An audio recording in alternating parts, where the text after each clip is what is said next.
ನಮಸ್ಕಾರ ಎಲ್ಲರಿಗೂ. ಇವತ್ತು ಡೇ 1 ರೀ. ಇವತ್ತು ಏನೇನು ಟಾರ್ಗೆಟ್ಸ್ ಕೊಟ್ಟಿದ್ದೆ ನಾನು ನಿಮ್ಗೆ? ಪ್ರಿಯಾಂಬಲ್ ಅಥವಾ ಪ್ರಸ್ತಾವನೆ, ಮೂಲಭೂತ ಹಕ್ಕುಗಳು ಅಥವಾ ನಾವೇನಂತೀವಿ ಫಂಡಮೆಂಟಲ್ ರೈಟ್ಸ್ ಅಂತೀವಿ, ಅಥವಾ DPSP, ರಾಜನೀತಿ ನಿರ್ದೇಶಕ ತತ್ವಗಳು ಅಂತೀವಿ. ಇದನ್ನ ಟಾರ್ಗೆಟ್ಸ್ ಕೊಟ್ಟಿದ್ದೆ. ಒಂದು ನಿಮ್ಗೆ ಪೇಜ್ ನೋಟ್ಸ್ ಹಾಕಿದೆ. ಇದನ್ನೆಲ್ಲ ಕಂಪ್ಲೀಟಾಗಿ ರಿವಿಷನ್ ಮಾಡಿರ ಅಂತ ಅನ್ಕೊಂಡ್ರಿ. ಒಂದು ನಿಮ್ಗೆ ಒಂದೇ ಬೇಸಿಕ್ ಕ್ಲಾರಿಟಿ ಹೇಳ್ತೀನಿ ನೋಡ್ರಿ. ಒಂದು ಯಾವುದೋ ಸಬ್ಜೆಕ್ಟ್ ಸ್ಟಾರ್ಟ್ ಮಾಡೋಕ್ಕಿಂತ ಮುಂಚೆ ಈಗ ನನಗೆ ಯಾರ್ಯಾರು ಏನು ಹಾಕಿರ ಅಂತಂದ್ರೆ, ನೀವು ಫಸ್ಟಿಗೆ ನೀವು ಹಿಂಗೆ ಕೇಳಿದ್ರೆ ನಾನು ಹೇಳಿದೆ ಡೇ 1 ನೋಟ್ಸ್, ಡೇ 2 ನೋಟ್ಸ್ ಈ ಥರ ಹಾಕ್ತೀನಿ ಅಂತ ಹೇಳಿದೆ ನಿಮಗೆ. ನೀವೇನಂದ್ರೆ ಜೆರಾಕ್ಸ್ ಹೊಡ್ಸೋಳಕ್ಕೆ ಪ್ರಾಬ್ಲಮ್ ಆಗುತ್ತೆ ಅಂತ ಅಂದ್ರಿ. ಅದಕ್ಕೂ ನಾ ಕಾಂಪ್ರಮೈಸ್ ಆಗಿ ಒಮ್ಮೆ ನಿಮಗೆ ಕಂಪೈಲ್ಡ್ ನೋಟ್ಸ್ ಹಾಕಿದೆ. ಆದ್ರೆ ಆಕ್ಚುಲಿ ನಾ ಡೇ 1 ಡೇ 2 ಅಂತ ಈ ತರ ಹಾಕೋದಕ್ಕೆ ಒಂದು ರೀಸನ್ ಇತ್ತು. ಹ್ಯಾಂಡ್ ಔಟ್ ತರ ಕೊಟ್ರೆ ಇವತ್ತಿನ ಟಾಸ್ಕ್ ನೀವು ಕಂಪ್ಲೀಟ್ ಮಾಡಿದ್ ಫೀಲ್ ಆಗುತ್ತೆ ನಿಮ್ಗೆ, ಅಥವಾ ಇದನ್ನ ಕಂಪ್ಲೀಟ್ ಮಾಡಿದ್ರಿ. ನೆಕ್ಸ್ಟ್ ಡೇ ಟಾಸ್ಕ್ ಇರುತ್ತಲ್ಲ, ಅದನ್ನ 20 ಪೇಜಸ್ ಅಷ್ಟ ಐತಿ. ಆ ತರ ನಿಮ್ಗೆ ಟಾಸ್ಕ್ ಬ್ರೇಕ್ ಮಾಡಿ ಕೊಡ್ಬೇಕಂತ ಮಾಡಿದ್ದೆ ನಾ. ಈ ಮೆಂಟರ್ಶಿಪ್ ಇದ್ದ ಹಿಂದಿನ ಉದ್ದೇಶನ ಅದೇ. ಈಗ ನಾವು ಒಮ್ಮೆ ಈಗ ನೀವೇನ್ ಮಾಡ್ತೀರಿ, ಯಾವ್ದೋ ಒಂದು ಎಲ್ಲರ ಒಂದ್ ಕಡೆ ಕೋಚಿಂಗ್ ಹಚ್ಚಿದ್ರೆ ಅನ್ಕೋರಿ, ಅವ್ರು ಬಲ್ಕ್ ಆಗಿ ಒಮ್ಮೆ ಕೊಟ್ಬಿಟ್ರೆ ನಮ್ಗೆ ಅದನ್ನ ಕವರೇಜ್ ಮಾಡಕ್ಕಾಗಲ್ಲ, ಮತ್ತೆ ಯಾವ ರೀತಿ ಅಪ್ರೋಚ್ ಮಾಡ್ಬೇಕು ಅನ್ನೋದು ಗೊತ್ತಾಗಲ್ಲ. ಅದ್ರ ಸಂಬಂಧ ಈ ತರ ಮಾಡ್ಬೇಕಂತ ಮಾಡಿದ್ದೆ. ನೀವೇನಂದ್ರೆ ಇಲ್ರಿ ನಮಗೆ ಜೆರಾಕ್ಸ್ ಹೊಡ್ಸೋಳಕ್ ಇದಾಗತ್ತ, ಕಂಪೈಲ್ ಮಾಡಿ ಕೊಡ್ರಿ ಅಂತ ಹೇಳಿದೆ. ನಾ ಓಕೆ ಅಂತ ಹೇಳಿ ಕಂಪೈಲ್ ಮಾಡಿ ಕೊಟ್ಟೆ. ನಿಮ್ಗೆ ಜೆರಾಕ್ಸ್ ಹೊಡ್ಸೋಳಕ್ ಈಸಿ ಆಗುತ್ತೆ. ಅದ್ರ ಮತ್ತೆ ನೀವೇನ್ ಮಾಡ್ತೀರಿ, ನೆಕ್ಸ್ಟ್ ಇನ್ನೊಂದು ಡಿಮಾಂಡ್ ಮಾಡ್ತೀರಿ. ಮತ್ತೆ ಈಗ ಜಿಯೋಗ್ರಫಿ ನೋಟ್ಸ್ ಕಳಿಸ್ತಿರ್ತಾರ ಅಂತಾರೆ. ನಾ ಏನ್ ಹೇಳತ್ತೀನಿ ರೀ, ನೀವು ಒಂದ್ ಅಪ್ರೋಚ್ ನೋಡ್ರಿ, ಹೇಳ್ತೀನಿ ನಾನು ನಿಮ್ಗೆ ಕ್ಲಿಯರ್ಲಿ ಹೇಳ್ಬಿಡ್ತೀನಿ.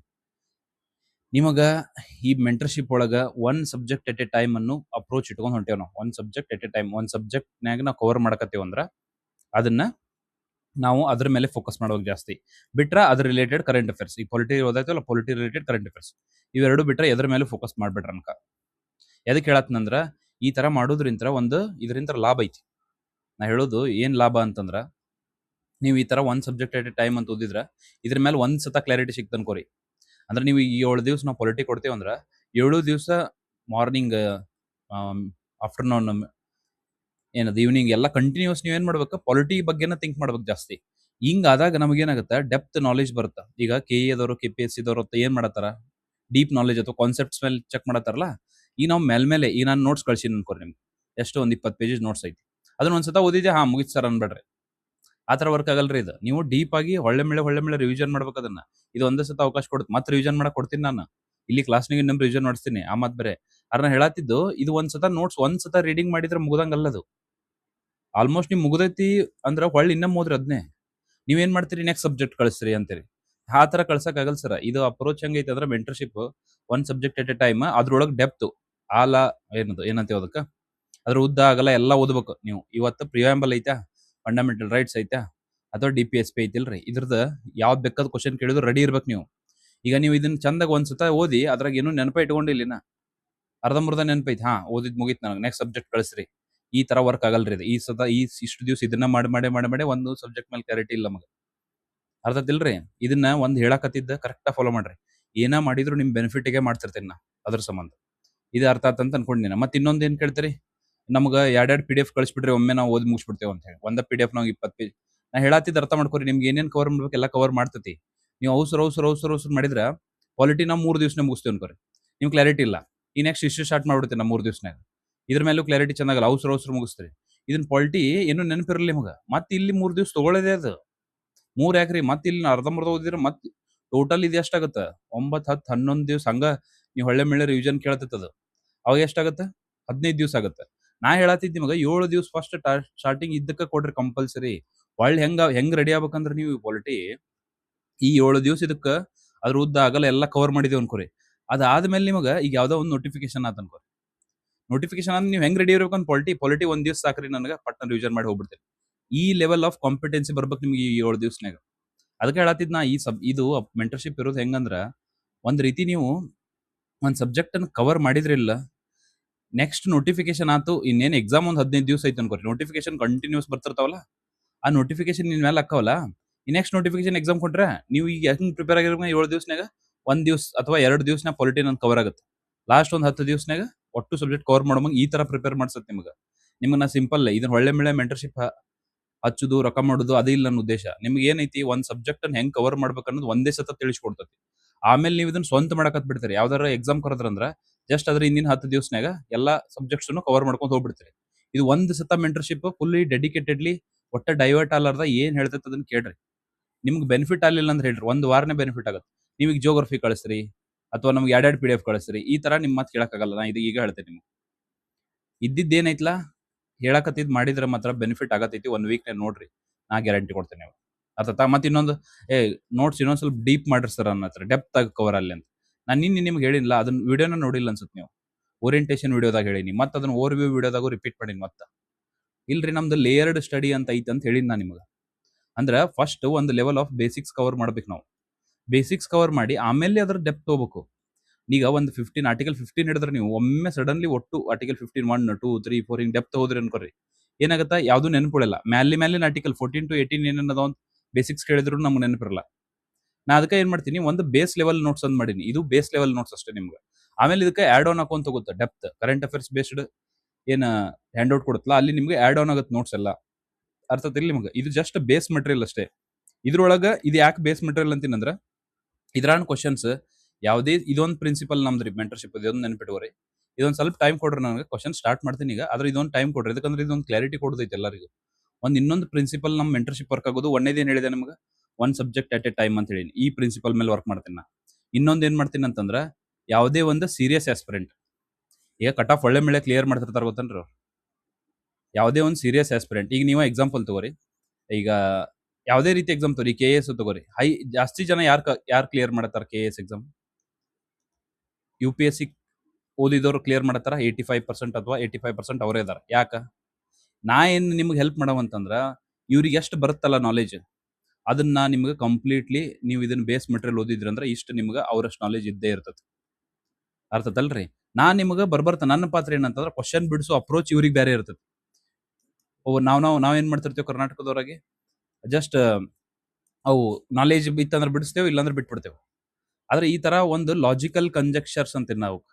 ಟ್ರಿಕ್ಸ್ ಅಲ್ಲವು. ಲಾಜಿಕಲ್ ಕಂಜೆಕ್ಚರ್ಸ್ ಅಂದ್ರೆ, ಒಂದು ನೀವು ಅಡ್ಮಿನಿಸ್ಟ್ರೇಟಿವ್ ಆಫೀಸರ್ ಆಗೋರೋದಿರಿ ಮುಂದೆ, KS ಆಫೀಸರ್ಗಳು ಹಾಕಿರಿ ಅಂದ್ರೆ ನಿಮ್ಗೆ ಒಂದು ಯಾವ ತರ ನೋಡ್ಬೇಕು ಒಂದು ಪ್ರಾಬ್ಲಮ್ ಸಾಲ್ವಿಂಗ್ ಎಬಿಲಿಟಿ ಭಾಳ ಇರ್ಬೇಕು ನಿಮಗೆ. ಈಗ ಒಂದು ದೊಡ್ಡ ಕ್ವಶನ್ ಕೊಟ್ಬಿಟ್ರ ಅದು ನೋಡಿದ ಕೂಡ ಭಾಳ ಉದ್ದೈತ್ ಬಿಡ, ನಾ ಇದನ್ನ ರಿವಿಷನ್ ಮಾಡಿಲ್ಲ, ಈ ತರ ಪ್ರಾಬ್ಲಮ್ಸ್ ಹುಡುಕಾಡ ಬರ್ತದ್ರಾಗ. ಈ ಕ್ವಶನ್ ನೋಡಿದ್ರಿ, ನನ್ನ ರಿವಿಷನ್ ಮಾಡಿಲ್ಲ, ಒಂದೇ ಪ್ರಾಬ್ಲಮ್ ಹುಡುಕ್ತಾರೆ, ಆಮೇಲೆ ಭಾಳ ಉದ್ದು ಕೊಟ್ರ, ಆಮೇಲೆ ಪ್ಯಾಟರ್ನ್ ಚೇಂಜ್ ಮಾಡ್ಯಾರ. ಈ ತರ ಪ್ರಾಬ್ಲಮ್ ಸಾಲ್ವಿಂಗ್ ಇರೋರು ಬೇಕಾಗಿಲ್ಲ ಅವರಿಗೆ. ಪ್ರಾಬ್ಲಮ್ ಹುಡುಕಾಡೋರು ಬೇಕಾಗಿಲ್ಲ ಅವರಿಗೆ. ಪ್ರಾಬ್ಲಮ್ ಸಾಲ್ವಿಂಗ್ ಆಪ್ಟಿಟ್ಯೂಡ್ ಇದ್ದವ್ರು ಬೇಕಾಗ್ಯಾರ.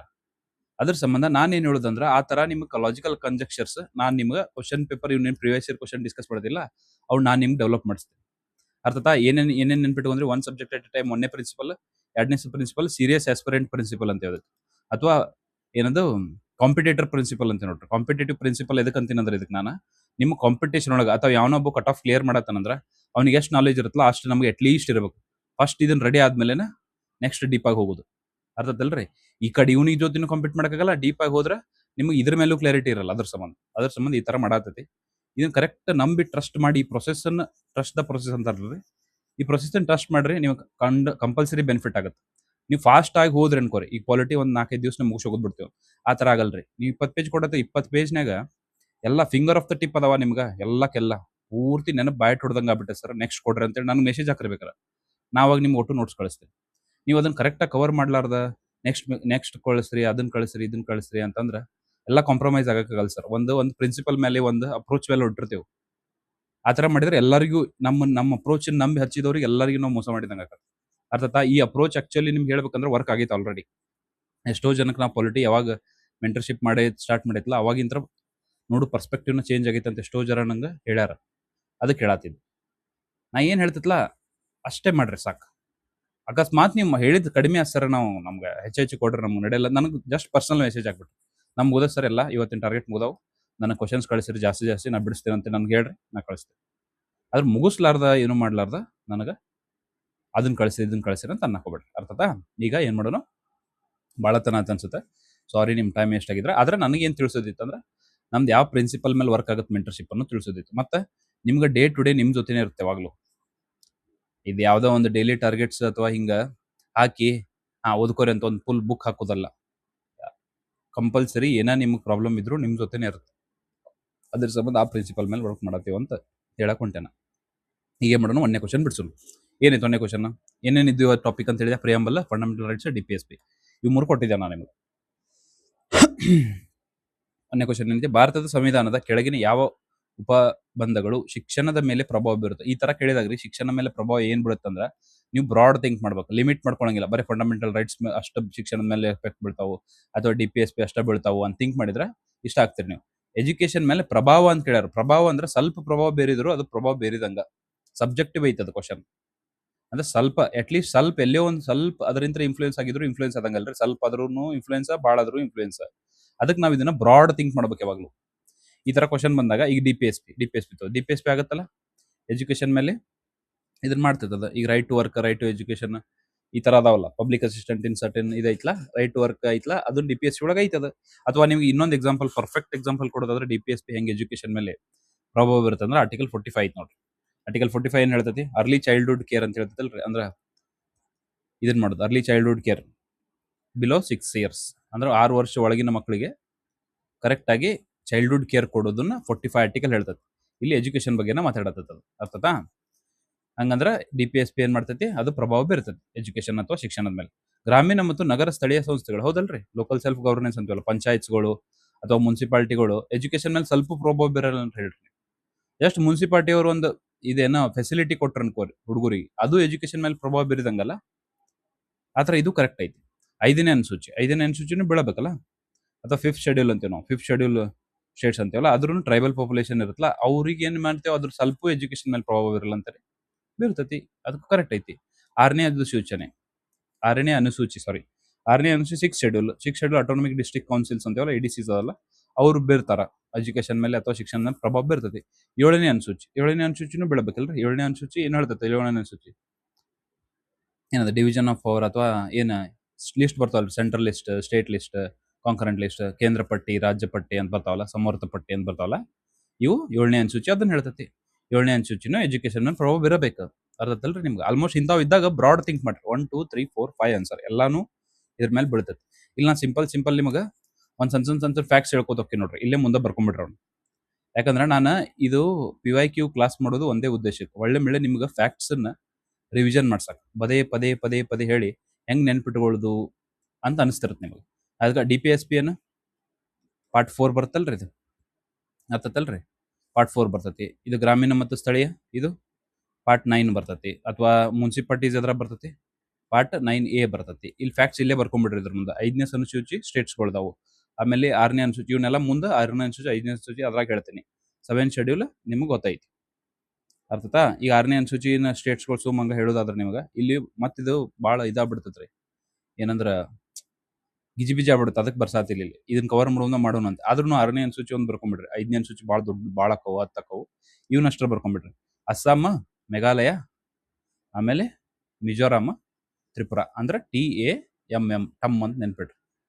ಯಾವ್ಯಾವ? ತ್ರಿಪುರಾ, ಅಸ್ಸಾಂ, ಮೇಘಾಲಯ, ಮಿಜೋರಾಮ್, ಇವೇನು 6th ಶೆಡ್ಯೂಲ್ ಅಥವಾ 6ನೇ ಅನುಸೂಚಿ ಸ್ಟೇಟ್ಗಳು. ಇಲ್ಲೇ ಎದಕ್ಕೆ ರಿವಿಷನ್ ಮಾಡಿಸ್ತೀನಿ ಅಂದ್ರೆ ನಿಮ್ಗೆ ಥಿಂಕಿಂಗ್ ಬರ್ತೈತಿ. ಇಲ್ಲೇ 6ನೇ ಅನುಸೂಚಿ ನೋಡಿ ಯಾವ್ದು ಅದಾವಲ್ಲ ಅಂತ ಅನಿಸ್ತಿರತ್ತಿಲ್ಲ ನಿಮ್ಗೆ. ಅದಕ್ಕೆ ನಾ ಇಲ್ಲೇ ಹೇಳ್ಬಿಡ್ತೀನಿ ನಿಮ್ಗೆ ಡೌಟ್ ಅಥವಾ ನಿಮ್ ತಲೆ ಬರೋ ಕ್ವಶನ್ನಿಗೆ ನಾನು ಥಿಂಕ್ ಮಾಡಿ ಇದು ಇವ್ರ ತಲೆ ಬಂದು ಕನ್ಫ್ಯೂಸ್ ಹಿಡಿತಿರ್ತದೆ ಅಂತ ಹೇಳಿ ನಾನು ಆನ್ಸರ್ ಹೇಳ್ಬಿಡ್ತೀನಿ. ಅರ್ಥತ್ತಲ್ರಿ? ಈಗ ಇದೇ ಕ್ವಶನ್ ನಿಮ್ಗೆ ನೆಕ್ಸ್ಟ್ ಸತ ಕೇಳಿದ್ರೆ ಅನ್ಕೋರಿ, ಯಾವ ತರ ಕೇಳ್ಬೋದು ಹೊಳ್ಳೆ. ಇದೇ ಕ್ವಶನ್ ಏನ್ ಮಾಡ್ತಾರ ಅವರು, ಶಿಕ್ಷಣದ ಮೇಲೆ ಯಾವ್ಯಾವ ಪ್ರಭಾವ ಬೀರ್ತಾವ ಅಂದ್ಕೊಟ್ಟು ಆರ್ಟಿಕಲ್ 21A ಕೊಡ್ತಾರ ನಿಮ್ಗೆ, ಅಥವಾ ಆರ್ಟಿಕಲ್ 41 ಕೊಡ್ತಾರ, DPSP ಒಳಗೆ ಐತಲ್ರಿ ಅದು ಕೊಡ್ತಾರ, ಅಥವಾ 45 ಹೇಳಿದೆ, ಅರ್ಲಿ ಚೈಲ್ಡ್ಹುಡ್ ಕೇರ್ ಹೇಳಿದೆ, ಅಥವಾ ಏನೋ 46 ಇದು ಯಾರ್ದು ವೀಕರ್ ಸೆಕ್ಷನ್ ಇರ್ತದಲ್ರಿ, ವೀಕರ್ ಸೆಕ್ಷನ್ಗೆ ಎಜುಕೇಶನಲ್ ಇಂಟ್ರೆಸ್ಟ್ ಮೇಲೆ ಕೊಡೋದು, ವೀಕರ್ ಸೆಕ್ಷನ್ಗೆ ಶಿಕ್ಷಣದ ಒಳಗ ಫೆಸಿಲಿಟಿ ಕೊಡೋದು 46 ಪಂಚಾಯತ್ ಇದು ಕೊಡತ್ತ ಅಂತ ಹೇಳಿದ್ ನಾನು ನಿಮ್ಗೆ. ಆಮೇಲೆ ಈಗ 7th ಶೆಡ್ಯೂಲ್ ಬಗ್ಗೆ ಹೇಳಿದ್ನಲ್ಲ, 7th ಶೆಡ್ಯೂಲ್ ಇದನ್ನ ನೆನಪಾತ್ ನನಗೆ. ಎಜುಕೇಶನ್ ಯಾವ ಲಿಸ್ಟ್ನೇ ಬರುತ್ತೆ? ಎಜುಕೇಶನ್ ಕೇಂದ್ರ ಪಟ್ಟಿ ಒಳಗೆ ಬರುತ್ತೆ, ಏನು ರಾಜ್ಯ ಪಟ್ಟಿ ಒಳಗೆ ಬರುತ್ತೆ? ಎರಡೂ ಅಲ್ರಿ, ಕಾಂಕರೆಂಟ್ ಲಿಸ್ಟ್ ಒಳಗೆ ಅಥವಾ ಸಮವರ್ತ ಪಟ್ಟಿ ಅಂತವಲ್ಲ ಅದ್ರಾಗ ಬರುತ್ತೆ ಎಜುಕೇಶನ್. ಅರ್ಥತಾ? ಇವು ಬೇಸಿಕಲಿ ಫ್ಯಾಕ್ಟ್ಸ್. ಇದ್ರ ಮೇಲೆ ಕೇಳಿದ್ರೆ ಒಟ್ಟ ನೀವು ಮಿಸ್ ಹೊಡಿಬಾರ್ದು. ಅರ್ಥತಾ? ಈಗ ನೋಡ್ರಿ, which one of the following provisions of the constitution of India is bearing on the constitution, bearing on the education ಮೇಲೆ ಯಾವ ಪ್ರಭಾವ ಬೀರುತ್ತೆ ಅಂತ ಕೇಳಿ. Directive principles of state policy part 4, rural and urban local bodies part 9 ಮತ್ತು part 9A, ಹೌದು ಅದು ಬೀರ್ತೈತಿ. 5th schedule countries ನಾನು ನಿಂಗೆ ಹೇಳ್ತೀನಿ ಅಂತೇಳಿ 10 ಅದಾವು, ಅದು ಬೀಳುತ್ತೆ. 6th ಶೆಡ್ಯೂಲ್ ಕಂಟ್ರೀಸ್ ಯಾವ? ಇದು ಕಂಟ್ರೀಸ್ ಅಲ್ರಿ, ಸಾರಿ ಕಂಟ್ರೀಸ್ ಅಲ್ಲ, ಸ್ಟೇಟ್ಸ್. ಯಾವ್ಯಾವ ಅಂತ ಹೇಳಿದ್ರೆ 6th schedule TAMM, Tripura, Assam, Meghalaya, Mizoram. ಅರ್ಥತಾ? 7th ಶೆಡ್ಯೂಲ್ ಒಳಗೆ ಎದ್ರ ಬರ್ತದೆ? Concurrent list. ಇದೊಂದು ನೆನ್ಪಿಟ್ರಿ, ಕಾಂಕರೆಂಟ್ ಲಿಸ್ಟ್ ಅಲ್ಲಿ ಸಮವರ್ತ ಪಟ್ಟಿ ಒಳಗೆ ಬರೋದು ಎಜುಕೇಶನ್ ಬರೋದು ಸಮವರ್ತ ಪಟ್ಟಿ ಅಥವಾ ಕಾಂಕರೆಂಟ್ ಲಿಸ್ಟ್ ನ ಬರ್ತದೆ. ಈ ತರ ಈ ಫ್ಯಾಕ್ಟ್ಸ್ ನೆನ್ಪಿಟ್ರಿಲ್ಲ ಮುಗಿ. ಈ ತರನ ಬಿಡ್ಸುದು ನೋಡ್ರಿ, ಯಾವುದೇ ಕ್ವಶನ್ ಆದ್ರೂ ಅದ್ರ ರಿಲೇಟೆಡ್ ನಿಮಗೆ ಪಟ್ನ ಏನೋ ಡೌಟ್ ಬರ್ತಿರತ್ತಲ್ಲ, ಇದನ್ನ ರಿವಿಷನ್ ಮಾಡಿರಲ್ಲ ಅಂತ ಅನ್ಸಿರತ್ತಲ್ಲ, ಅಲ್ಲೇ ಹೇಳ್ಬಿಡ್ತೀನಿ ನಾನು. ಆತದ. ಈಗ ನೆಕ್ಸ್ಟ್ ಕ್ವಶನ್ ನೋಡ್ರಿ. ಈಗ ಏನ್ ಕೇಳ್ಯಾರ, ಯಾವ್ದು ಎದ್ರಾಗ ಬರ್ತಂತ ಕೇಳ್ಯಾರ. ಪ್ರೊವಿಷನ್ ಆಫ್ ದ ಕಾನ್ಸ್ಟಿಟ್ಯೂಷನ್ ಯಾವ ಪಾರ್ಟ್ನೇ ಬರ್ತಂತ ಕೇಳ್ಯಾರ. Separation of judiciary and executive in the public service of the state. ಇದು 2025 ಪ್ರಿಲಿಮ್ಸ್ನಾಗ ಕೇಳಿದ ಕ್ವಶನ್. ಜುಡಿಷಿಯರಿ ಮತ್ತೆ ಎಕ್ಸಿಕ್ಯೂಟಿವ್, ನ್ಯಾಯಾಂಗ ಮತ್ತು ಕಾರ್ಯಾಂಗ ನಡಬರ್ಕ ಡಿಫರೆನ್ಸ್ ಮಾಡೋದು ಇದು ಎದುರಾಗೈತೆ ಅಂತ ಕೇಳ್ಯಾರ. ಆರ್ಟಿಕಲ್ 50 ಅಂತ ಓದಿರ್ತೀರಿ. Article 50 directive principles of state policy ಒಳಗೆ ಕೊಟ್ಟರು. ಇದು ಕರೆಕ್ಟ್ ಐತಿ. Valuing and preserving the rich heritage of our composite culture. ಏನ್ ನಾವು ಪ್ರಿಸರ್ವ್ ಮಾಡ್ಬೇಕು, ಇದು ಮಾಡ್ಬೇಕು, ಯಾರದ್ರಿ ಇದು, ಏನಿದು ಫಂಡಮೆಂಟಲ್ ಡ್ಯೂಟಿ, ನಮ್ಮ ಕರ್ತವ್ಯ ಅಲ್ರಿ ನಮ್ಮ ರಿಚ್ ಹೆರಿಟೇಜ್ ಅಥವಾ ನಮ್ಮ ಹಿಸ್ಟ್ರಿನ ಕಾಪಾಡೋದು. ಅದು ಕರೆಕ್ಟ್ ಐತಿ. ಆಮೇಲೆ ಏನೈತಿ, prohibition of employment of children below 14 years of age in factories. ಇದು ಯಾವ್ದ್ರೊಳಗೆ ಬರ್ತೀರಿ, ಆರ್ಟಿಕಲ್ 24 ಫಂಡಮೆಂಟಲ್ ರೈಟ್ಸ್ನ ಬರ್ತೈತಿ. ಇದನ್ನ ಬೇಸಿಕಲಿ ನಾನು ಹೇಳೋ ಮುಂದೆ ಪದೇ ಪದೇ ಹೇಳ್ತಿರ್ತೀನಿ. ಏನಂದ್ರೆ ನೀವು ಚೈಲ್ಡ್ ಲೇಬರ್ ಹೆಂಗ್ ನೆನ್ಪಿಟ್ರಿ ಅಂದ್ರೆ, ಎರಡೆರಡ್ಲೆ ಎಷ್ಟು ಅಂತಂದ್ರೆ ಎಷ್ಟು ಹೇಳ್ತೀರಿ ಹೇಳ್ರಿ, 4 ಹೇಳ್ತೀರಲ್ರಿ. ಎರಡೆರಡ್ಲೆ 4. ಇದೇನು ಸಣ್ಣ ಹುಡುಗನು ಹೇಳ್ತಾನಂತೀರಲ್ರಿ, 2 ಮತ್ತು 4 24 ಐತ್ಲಾ, ಇದು ಚೈಲ್ಡ್ ಲೇಬರ್ ರಿಲೇಟೆಡ್. ಎರಡೆರಡ್ಲೆ 4 ಅದೇನು ಸಣ್ಣ ಹುಡುಗ ಹೇಳ್ತಾನ, ಸಣ್ಣ ಹುಡುಗನ ರಿಲೇಟೆಡ್ ಐತಿ 24. ಯಾವುದು ಚೈಲ್ಡ್ ಲೇಬರ್. ಮತ್ತೆ 22 4 ಅಂತೇಳಿ 22 ಹಿಡಿದು ಬಂದಿರಿ. ಮತ್ತೆ ನಾ ಅದಕ್ಕೆ ಇಂಥವೆಲ್ಲ ಹೇಳಲ್ ಕರೆ ಅಂದ್ರೆ ಆದ್ರೂ ಹೇಳತ್ತೀನಿ. ಯಾರತ್ತಲ್ರಿ ನಿಮ್ ಮತ್ತೆ 22 4 ಅಂತ ಹೇಳಿದ್ರಿ ಅಂತ ಹೇಳಿ 22 ಅಂತ ಅನ್ಕೊಂಡ್ರಿ. ಮತ್ತೆ ಆರ್ಟಿಕಲ್ ಯಾವ್ದು, ಆರ್ಟಿಕಲ್ 24 ಯಾವುದು ಚೈಲ್ಡ್ ಲೇಬರ್. ಅರ್ಥತಾ? ಇವು 3 ಕರೆಕ್ಟ್ ಅದಾವು. ಆಲ್ 3 ಆರ್ ಕರೆಕ್ಟ್ ನೋಡ್ರಿ. ಅದನ್ನ ಕನ್ನಡದ ನೋಡೋಣ. ರಾಜ್ಯ ಸಾರ್ವಜನಿಕ ಸೇವೆಗಳಲ್ಲಿ ಕಾರ್ಯಾಂಗದಿಂದ ನ್ಯಾಯಾಂಗವನ್ನು ಪ್ರತ್ಯೇಕಿಸುವುದು ಯಾವ್ದು ಅನ್ಕೊಟ್ರು. ಎಲ್ಲಿ ಮೆನ್ಷನ್ ಆಗೈತೆ ಅದು, ರಾಜ್ಯ ನಿರ್ದೇಶಕ ತತ್ವಗಳು ಮೆನ್ಷನ್ ಆಗೈತಿ. ಆರ್ಟಿಕಲ್ 50 ಅಥವಾ ವಿಧಿ 50 ಒಳಗೆ ಬರ್ತದ. ನಮ್ಮ ಏನದು ಸಂಸ್ಕೃತಿಯ ಶ್ರೀಮಂತ ಪರಂಪರೆಯನ್ನು ಗೌರವಿಸುವುದು ಮತ್ತು ರಕ್ಷಿಸುವುದು, ಇದೇನ್ ನಮ್ದು ಮೂಲಭೂತ ಕರ್ತವ್ಯ ಅಲ್ರಿ ನಮ್ದು ಇದು. ಅದಕ್ಕೆ ಇದು ಇದ್ರ ಬರ್ತದೆ. ಇದು ಆರ್ಟಿಕಲ್ ನಿಮ್ಗೆ ಹೇಳೋದಾದ್ರೆ 51A(F) ನೋಡ್ರಿ. ಯಾವುದು ಇದು ಬರುತ್ತೆ, ರಕ್ಷಿಸುವುದು. ಆಯ್ತಾ? ಅಥವಾ ಮೂಲಭೂತ ಕರ್ತವ್ಯಗಳು ಇದ್ರ ಬರ್ತಾವ. 4A, part 4A, part 4 DPSP ಅಂತ ಹೇಳಿದೆ. ಪಾರ್ಟ್ 3 ಭಾಗ 3 ಮೂಲಭೂತ ಹಕ್ಕು, ಭಾಗ 4 ರಾಜ್ಯ ನಿರ್ದೇಶಕ ತತ್ವಗಳು, ಭಾಗ 4A ಮೂಲಭೂತ ಕರ್ತವ್ಯಗಳು. ಅರ್ಥ ಅಂತ ಅನ್ಕೊಂಡಿನಿ ನಾನು ನಿಮ್ಗೆ. ಅರ್ಥತಾ? 14 ವಯಸ್ಸಿಗಿಂತ ಕಡಿಮೆ ವಯಸ್ಸಿನ ಮಕ್ಕಳನ್ನು ಕೆಲಸಕ್ಕೆ ನಿಷೇಧಿಸುವುದು ಯಾವುದು ಮೂಲಭೂತ ಹಕ್ಕುಗಳು ಬರುತ್ತೆ. ಯಾವ್ದು ಆರ್ಟಿಕಲ್, ಆರ್ಟಿಕಲ್ 24. ಅರ್ಥತಾ? ಆಮೇಲೆ ನಿಮ್ಗೆ ಎಲ್ಲ ಥೀಮ್ಸನ್ನು ರಿವಿಷನ್ ಮಾಡಿಸ್ತೀನಿ, ಆರ್ಟಿಕಲ್ ರಿಲೇಟೆಡ್ ಎಲ್ಲ. ಹಂಗಂದ್ರೆ ಇವೇನದಾವ್ 3 ಸರಿಯಾಗಿವೆ. ಅರ್ಥತಾ? ಇದು ನೋಡ್ರಿ, ರೈಟ್ ಟು ಪ್ರೈವಸಿ ಎಷ್ಟು ಇಂಪಾರ್ಟೆಂಟ್. ಗೌಪ್ಯತೆ ಹಕ್ಕು ಐತ್ಲಾ, ಪದೇ ಪದೇ ಪದೇ ಪದೇ ಇದರ ಮೇಲೆ ರಿಪೀಟ್ ಮಾಡ್ತಾರ. ಭಾರತೀಯ ಸಂವಿಧಾನ ಕೆಳಗಿನ ಯಾವ ವಿಧಿ ಅಡಿಯಲ್ಲಿ ಸರ್ವೋಚ್ಚ ನ್ಯಾಯಾಲಯವು ಗೌಪ್ಯತೆ ಹಕ್ಕು ಎಲ್ಲಿಟ್ಟೆ ಅಂತ ಕೇಳ್ಯಾರ. ಆರ್ಟಿಕಲ್ 21 ಅದಲ್ರಿ. ಗೌಪ್ಯತೆ ಹಕ್ಕು ಎಲ್ಲೈತಿ, ಆರ್ಟಿಕಲ್ 21 ಒಳಗೆ ಐತಿ. ಅರ್ಥತಾ? ರೈಟ್ ಟು ಲೈಫ್ ಅಂಡ್ ಯಾವ್ದು ಕೇಸ್ ಅಂತ, KS Puttaswamy case. KS Puttaswamy case ಗೌಪ್ಯತೆ ಹಕ್ಕು ಮೂಲಭೂತ ಹಕ್ಕು ಒಳಗೆ ಸೇರಿಸ್ತಾರ. ಅರ್ಥತ ಅಂತ ಅನ್ಕೊಂಡಿನಿ ನಾನು ನಿಮ್ಗೆ. ಇದು 21.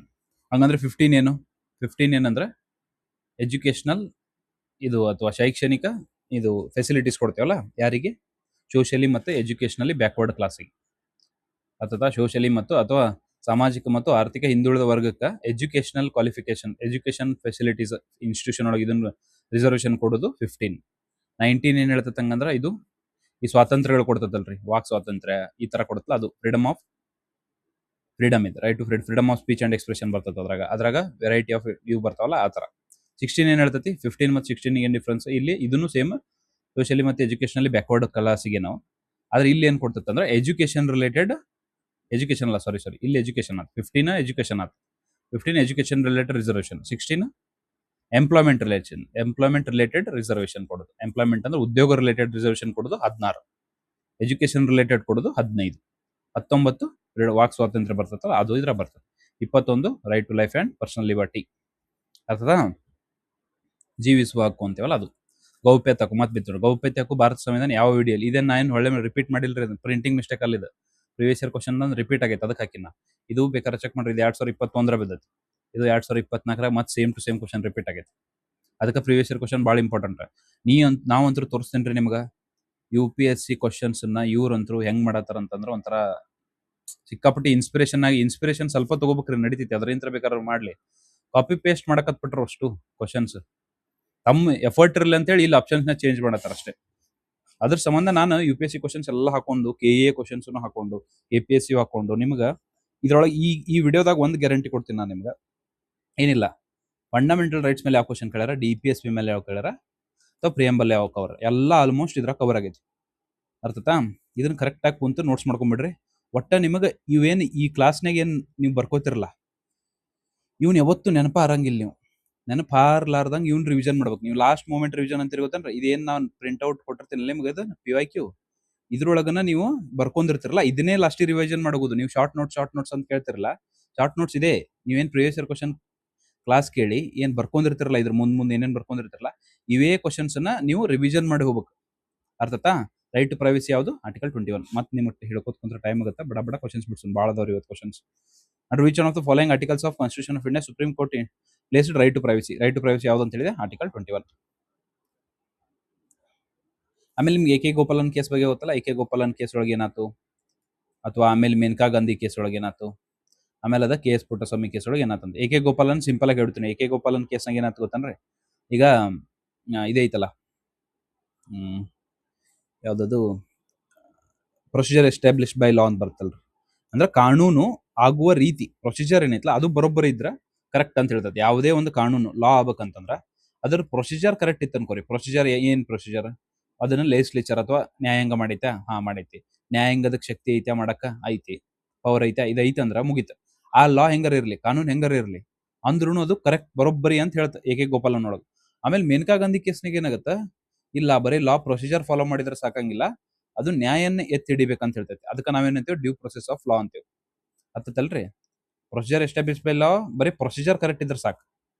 ಇದು ಜಸ್ಟಿಸ್ ಫೇರ್ ಇರ್ಬೇಕು. Law is fair and justice ಇರ್ಬೇಕು. ಎಲ್ಲಿ? Due process of Maneka Gandhi. ಈ ಮೇನಕಾ ಗಾಂಧಿ ಹಿಂದೆ ನಿಮ್ಗೆ ಸ್ಟೋರಿ ಹೇಳೋದಾದ್ರ ಏನಾಗಿರಂಗಿಲ್ರಿ. ಅವಾಗ ಏನಾಗಿರ್ತೈತಿ, ಮೇನಕಾ ಗಾಂಧಿ ಅಂತ ಇವ್ರು ರಾಜೀವ್ ಗಾಂಧಿ ಅವ್ರ ಹೇಳ್ತೀವ್ರು ಆತದ. ಆ ಟೈಮ್ದಾಗ ಇವರು ರಾಜೀವ್ ಗಾಂಧಿನ ಮಗನ್ ಸಂಜಯ್ ಗಾಂಧಿನ ಕರ್ಕೊಂಡು ಬೇರೆ ದೇಶಕ್ಕೆ ಹೋಗ್ಬೇಕಂದ್ಬಿಟ್ಟಿರ್ತಾರ. ಅವಾಗ ಇದನ್ನ ತಡೆಗಟ್ಟಕ ಇಂದಿರಾ ಗಾಂಧಿ ಅವರು ಪ್ರೈಮ್ ಮಿನಿಸ್ಟರ್ ಇರ್ತಾರಲ್ಲ, ಅವ್ರು ಏನ್ ಮಾಡ್ತಾರೆ, ಇದನ್ನ ತಡೆಗಟ್ಟಕ ಮೇನಕಾ ಗಾಂಧಿ ಅವ್ರ ಪಾಸ್ಪೋರ್ಟ್ ಅನ್ನ ಕ್ಯಾನ್ಸಲ್ ಮಾಡಿಸ್ತಾರೆ. ಅವಾಗ ಮೇನಕಾ ಗಾಂಧಿ ಅವ್ರು ಏನ್ ಹೇಳ್ತಾರ, ಹೋಗ್ತಾರ ಎಲ್ಲಿ? ಸುಪ್ರೀಂ ಕೋರ್ಟಿಗೆ. ಅಲ್ಲ ನಮ್ಮ ಏನದು ನಾವು ಎಲ್ಲಿ ಬೇಕಾದಲ್ಲಿ ಫ್ರೀ ಆಗಿ ಮೂವ್ಮೆಂಟ್ ಮಾಡ್ಬೋದಲ್ಲ, ನಮ್ಮ ಏನದು ಫಂಡಮೆಂಟಲ್ ರೈಟ್ ಅಥವಾ ನನ್ನ ಮೂಲಭೂತ ಇದು ಹಕ್ಕ ಐತ್ಲಾ, ನಾ ಎಲ್ಲಿ ಬೇಕಾದಲ್ಲಿ ಹೋಗ್ಬೋದು. ಇವ್ರು ಯಾರು ನಮ್ಮ ತಡ್ಯಾಕ? PM ಆದ್ರೇನು ಏನಾರ ಆದ್ರ ಅಂತ ಇವ್ರು ಸುಪ್ರೀಂ ಕೋರ್ಟ್ ಹೋಗ್ತಾರ. ಅವಾಗ ಸುಪ್ರೀಂ ಕೋರ್ಟ್ ಹೇಳ್ತೈತ್ರಿ, ಪಾಸ್ಪೋರ್ಟ್ ಆಕ್ಟ್ ಐತಿ. ಪಾಸ್ಪೋರ್ಟ್ ಆಕ್ಟ್ ಏನ್ ಹೇಳ್ತೈತಿ, ಒಬ್ಬರನ್ನ ಹೊರಗಡೆ ಬಿರ್ಲಾರ್ದಂಗ್ ಪಾಸ್ಪೋರ್ಟ್ ಅನ್ನ ತಡಿಬಹುದು ಅಂತ ಹೇಳ್ತೈತಿ. ಆದ್ರೆ ಈ ಲಾ ಬರೋಬ್ಬರಿ ಏನ? ಅಕಸ್ಮಾತ್ ಲಾಫುಲಿ ಅವ್ರು ಹೊರಗೆ ಹೋಗ್ಬೇಕು, ಲೀಗಲಿ ಹೊರಗೆ ಹೋಗ್ಬೇಕಂತಂದ್ರ ಅವಾಗೂ ಬ್ಯಾನ್ ಮಾಡಕ್ ಬರಲ್ಲ ಅಂತ ಹೇಳಿ ಪಾಸ್ಪೋರ್ಟ್ ಆಕ್ಟ್ ಅನ್ನ ಅದ್ರೊಳಗಿರೋ ಕ್ಲಾಸ್ ಅನ್ನ ಅನ್ಕಾನ್ಸ್ಟಿಟ್ಯೂಷನಲ್ ಡಿಕ್ಲೇರ್ ಮಾಡಿ ಅವಾಗ ಡ್ಯೂ ಪ್ರೊಸೆಸ್ ಆಫ್ ಲಾ ಅಂತ ಇಂಟ್ರೊಡ್ಯೂಸ್ ಮಾಡ್ತೈತಿ. ಡ್ಯೂ ಪ್ರೊಸೆಸ್ ಆಫ್ ಲಾ ಯಾರಿಂತ ತಗೊಂಡೇವ್ ನಾವು? US ಅಂತ ತಗೊಂಡೇವ್. ಅರ್ಥತಾ?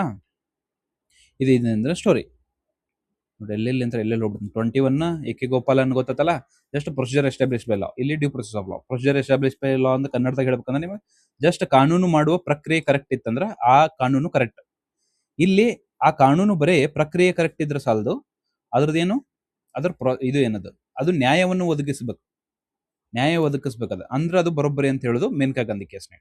ಆಮೇಲೆ ಕೆ ಎಸ್ ಪುಟ್ಟಸ್ವಾಮಿ ಒಳಗೆ ರೈಟ್ ಟು ಪ್ರೈವಸಿ ಏನಿತ್ತಲ್ಲ, ಗೌಪ್ಯತೆ ಹಕ್ಕು, ಅದನ್ನ ಫಂಡಮೆಂಟಲ್ ರೈಟ್ ಅಥವಾ ಮೂಲಭೂತ ಹಕ್ಕು ಅಂತ ಹೇಳಿ ಘೋಷಣೆ ಮಾಡ್ತಾರೆ. ಅರ್ಥದ? ಇವು 3 ಕೇಸ್ ಗೊತ್ತದವಾ? ಈಗ ನಾವೇನ್ ಮಾಡೋಣ, ಮತ್ ನೋಡ್ರಿ, ಮತ್ತೆ ಗೌಪ್ಯತೆ ಹಕ್ಕು ಕ್ವಶನ್ ಬಿತ್ತು ನೋಡ್ರಿ. ಗೌಪ್ಯತೆ ಹಕ್ಕು ಜೀವಿಸುವ ಮತ್ತು ವೈಯಕ್ತಿಕ ಸ್ವಾತಂತ್ರ್ಯದ ಹಕ್ಕಿನ ಆಂತರಿಕ ರಕ್ಷಿಸಲಾಗಿದೆ. ಭಾರತದ ಸಂವಿಧಾನದಲ್ಲಿ ಕೆಳಗಿರುವ ಯಾವುವು ಮೇಲಿನ ಹೇಳಿಕೆ ಸರಿಯಾಗಿ ಮತ್ತು ಸೂಕ್ತವಾಗಿ ಇವೇನ್ ಗೌಪ್ಯತೆ ಹಕ್ಕು ಅಂದ್ರೆ ಏನು? ರೈಟ್ ಟು ಲೈಫ್ ಅಂತ, ಜೀವಿಸುವ ಹಕ್ಕು ಅಥವಾ ವ್ಯಕ್ತಿತ್ವ ಸ್ವಾತಂತ್ರ್ಯ ಐತಿವಲ್ಲ, right to life and personal liberty ಅಂತೀವಲ್ಲ. ಪಟ್ನೆ ಆರ್ಟಿಕಲ್ ನೆನಪಾಗುತ್ತೆ? 21. ಇಲ್ಲಿ ನೋಡ್ರಿ 21 ಇರೋದು ಇಲ್ಲಿ ಐತಿ, ಇದು ಕರೆಕ್ಟ್. 21 ಪಾರ್ಟ್ 3 ಭಾಗ 3 ಒಳಗೈತ್ಲಾ, ಕಾದರಿಸಿದ ಸ್ವಾತಂತ್ರ್ಯಗಳು. ಅರ್ಥ? 24 ಅಗಳ ರಿಪೀಟ್ ಮಾಡಿದ್ನಲ್ಲ, 24 ಏನು? ಚೈಲ್ಡ್ ಲೇಬರ್ ಅಥವಾ ಬಾಲ ಕಾರ್ಮಿಕ. ಅರ್ಥತ? 17 ಏನು? ಅಸ್ಪೃಶ್ಯತೆ ನಿಷೇಧ ಅಥವಾ ಅನ್ಟಚಬಿಲಿಟಿ ಅಂತೀವಿ ನಾವು. 14 ಏನು? ರೈಟ್ ಟು ಈಕ್ವಾಲಿಟಿ ಅಥವಾ ಸಮಾನತೆಯ ಹಕ್ಕುಗಳು ಇದ್ರ ಬರ್ತಾವ. ಅರ್ಥತಾ? ಈಗ ಅದನ್ನ ಇಂಗ್ಲಿಷ್ ಇದ್ರ ನೋಡೋಣ. ಮತ್ತೆ right to privacy protected under article 21. ಅರ್ಥಾತ್ ಮತ್ತೆ right to privacy. Right to protection is a interesting part of right to life and personal liberty which one of the following constitution of recently corrected and appropriately implemented by the above statement. ಯಾವುದು? Article 21. ಯಾವ್ದ್ರೊಳಗೆ ಬರುತ್ತೆ? Part 3 ಒಳಗೆ ಬರ್ತದೆ. ಅರ್ಥತಾ? 17 part 4 ಒಳಗೆ ಬರ್ತದೆ ನೋಡ್ರಿ. ಇಲ್ಲೇ ತೆಗೆದು ಬಿಡ್ಬೋದು ನೀವು ಅದನ್ನ, ಆಪ್ಷನ್ ಗೊತ್ತಿರಲಿಲ್ಲ ಅಂದ್ರೆ. ಅರ್ಥತಾ? ಮತ್ ಬತ್ ನೋಡ್ರಿ ಏನ? Article 21 right article of the constitution safeguards one's right to marry of a person's own choice. ಇದೇ ಆರ್ಟಿಕಲ್ ಅಂತ ಕೇಳ್ಯಾರ. ಮತ್ತೆ ಆರ್ಟಿಕಲ್ 21 ಅಂತರ ಬರ್ತದೆ ಅದು. ಇದು right to marry of one choice ನಡ್ಬರ್ಕ್ ನಿಮಗೆ ಡಿಫ್ರೆನ್ಸ್ ಹೇಳೋದಾದ್ರ, ಆಕ್ಚುಲಿ ರೈಟ್ ಟು ಮ್ಯಾರಿ ಏನೈತಲ್ರಿ, ಅದ್ರ ಮದುವೆ ಆಗುವ ಸ್ವಾತಂತ್ರ್ಯ ಏನೈತಲ್ಲ, ಇದು ಸುಪ್ರೀಂ ಕೋರ್ಟ್ ಇಲ್ಲ ಅಂತ ಹೇಳಿ, ಮದುವೆ ಆಗುವ ಸ್ವಾತಂತ್ರ್ಯ ಇಲ್ಲ. ಆದ್ರೆ ಡಿಫ್ರೆನ್ಸ್ ಏನ? Right to marry of one choice ಇದು ಐತಿ ಅಂತ ಹೇಳಿ, ಅದ್ರ ರೈಟ್ ಟು ಮ್ಯಾರಿ ಇಲ್ಲ ಅಂತ. ಮತ್ತೆ ಮ್ಯಾರಿ ಆಡೋ ಒಂದಲ್ಲ ಅಂತ ಕೇಳ್ಬೋದು ನೀವು. ಇಲ್ಲಿ right to marry fundamental right ಅಲ್ಲ, right to choose one's life own partner, ಇದು ಫಂಡಮೆಂಟಲ್ ರೈಟ್ ಇತ್ತು ಅಥವಾ ಮೂಲಭೂತ ಹಕ್ಕು ಐತಿ ಇದು. ಅಂತಂದ್ರೆ ರೈಟ್ ಟು ಮ್ಯಾರಿ ಅಂತಂದ್ರೆ ಈಗ ಮ್ಯಾರೇಜ್ ಅನ್ನೋದೇನ್ರಿ? ಮ್ಯಾರೇಜ್ ಅಂದ್ರೆ ಏನು? ಇಬ್ಬರು ನಡಬರ್ಕ ಮ್ಯಾರೇಜ್ ಆಗುತ್ತೆ. ಆದ್ರೆ ಇದನ್ನ ಲಾ, ಕಾನೂನು ಅದನ್ನ ರೆಕಗ್ನೈಸ್ ಮಾಡ್ತಂದ್ರೆ ಅವಾಗ ರೈಟ್ ಟು ಮ್ಯಾರಿ ಕೊಟ್ಟಂಗ. ಈಗ ಇಬ್ಬರು ನಡಬರ್ಕ ಮ್ಯಾರೇಜ್ ಆತಂದ್ರೆ ಅದನ್ನ ಕಾನೂನು ಏನ್ ಮಾಡ್ಬೇಕು? ರೆಕಗ್ನೈಸ್ ಮಾಡ್ಬೇಕು. ಅವಾಗ ರೈಟ್ ಟು ಮ್ಯಾರಿ ಇದ್ದಂಗ ಅವ್ರಿಗೆ. ಈಗ ಇದ್ರ ನಿಮ್ಗೆ ಸಣ್ಣ ಎಕ್ಸಾಂಪಲ್ ಕೊಟ್ಟು ಹೇಳೋದಾದ್ರೆ, ಈಗ ಹೋಮೋಸೆಕ್ಷುಯಾಲಿಟಿ ಇರುತ್ತೆ ಗೊತ್ತನ್ರಿ? ಹೋಮೋಸೆಕ್ಷುಯಾಲಿಟಿ ಇರುತ್ತಲ್ಲ, ಅಂತಂದ್ರೆ ಸೇಮ್ ಜೆಂಡರ್ ಮದುವೆ ಆಗ್ತಾರ ಗೊತ್ತನ್ರಿ?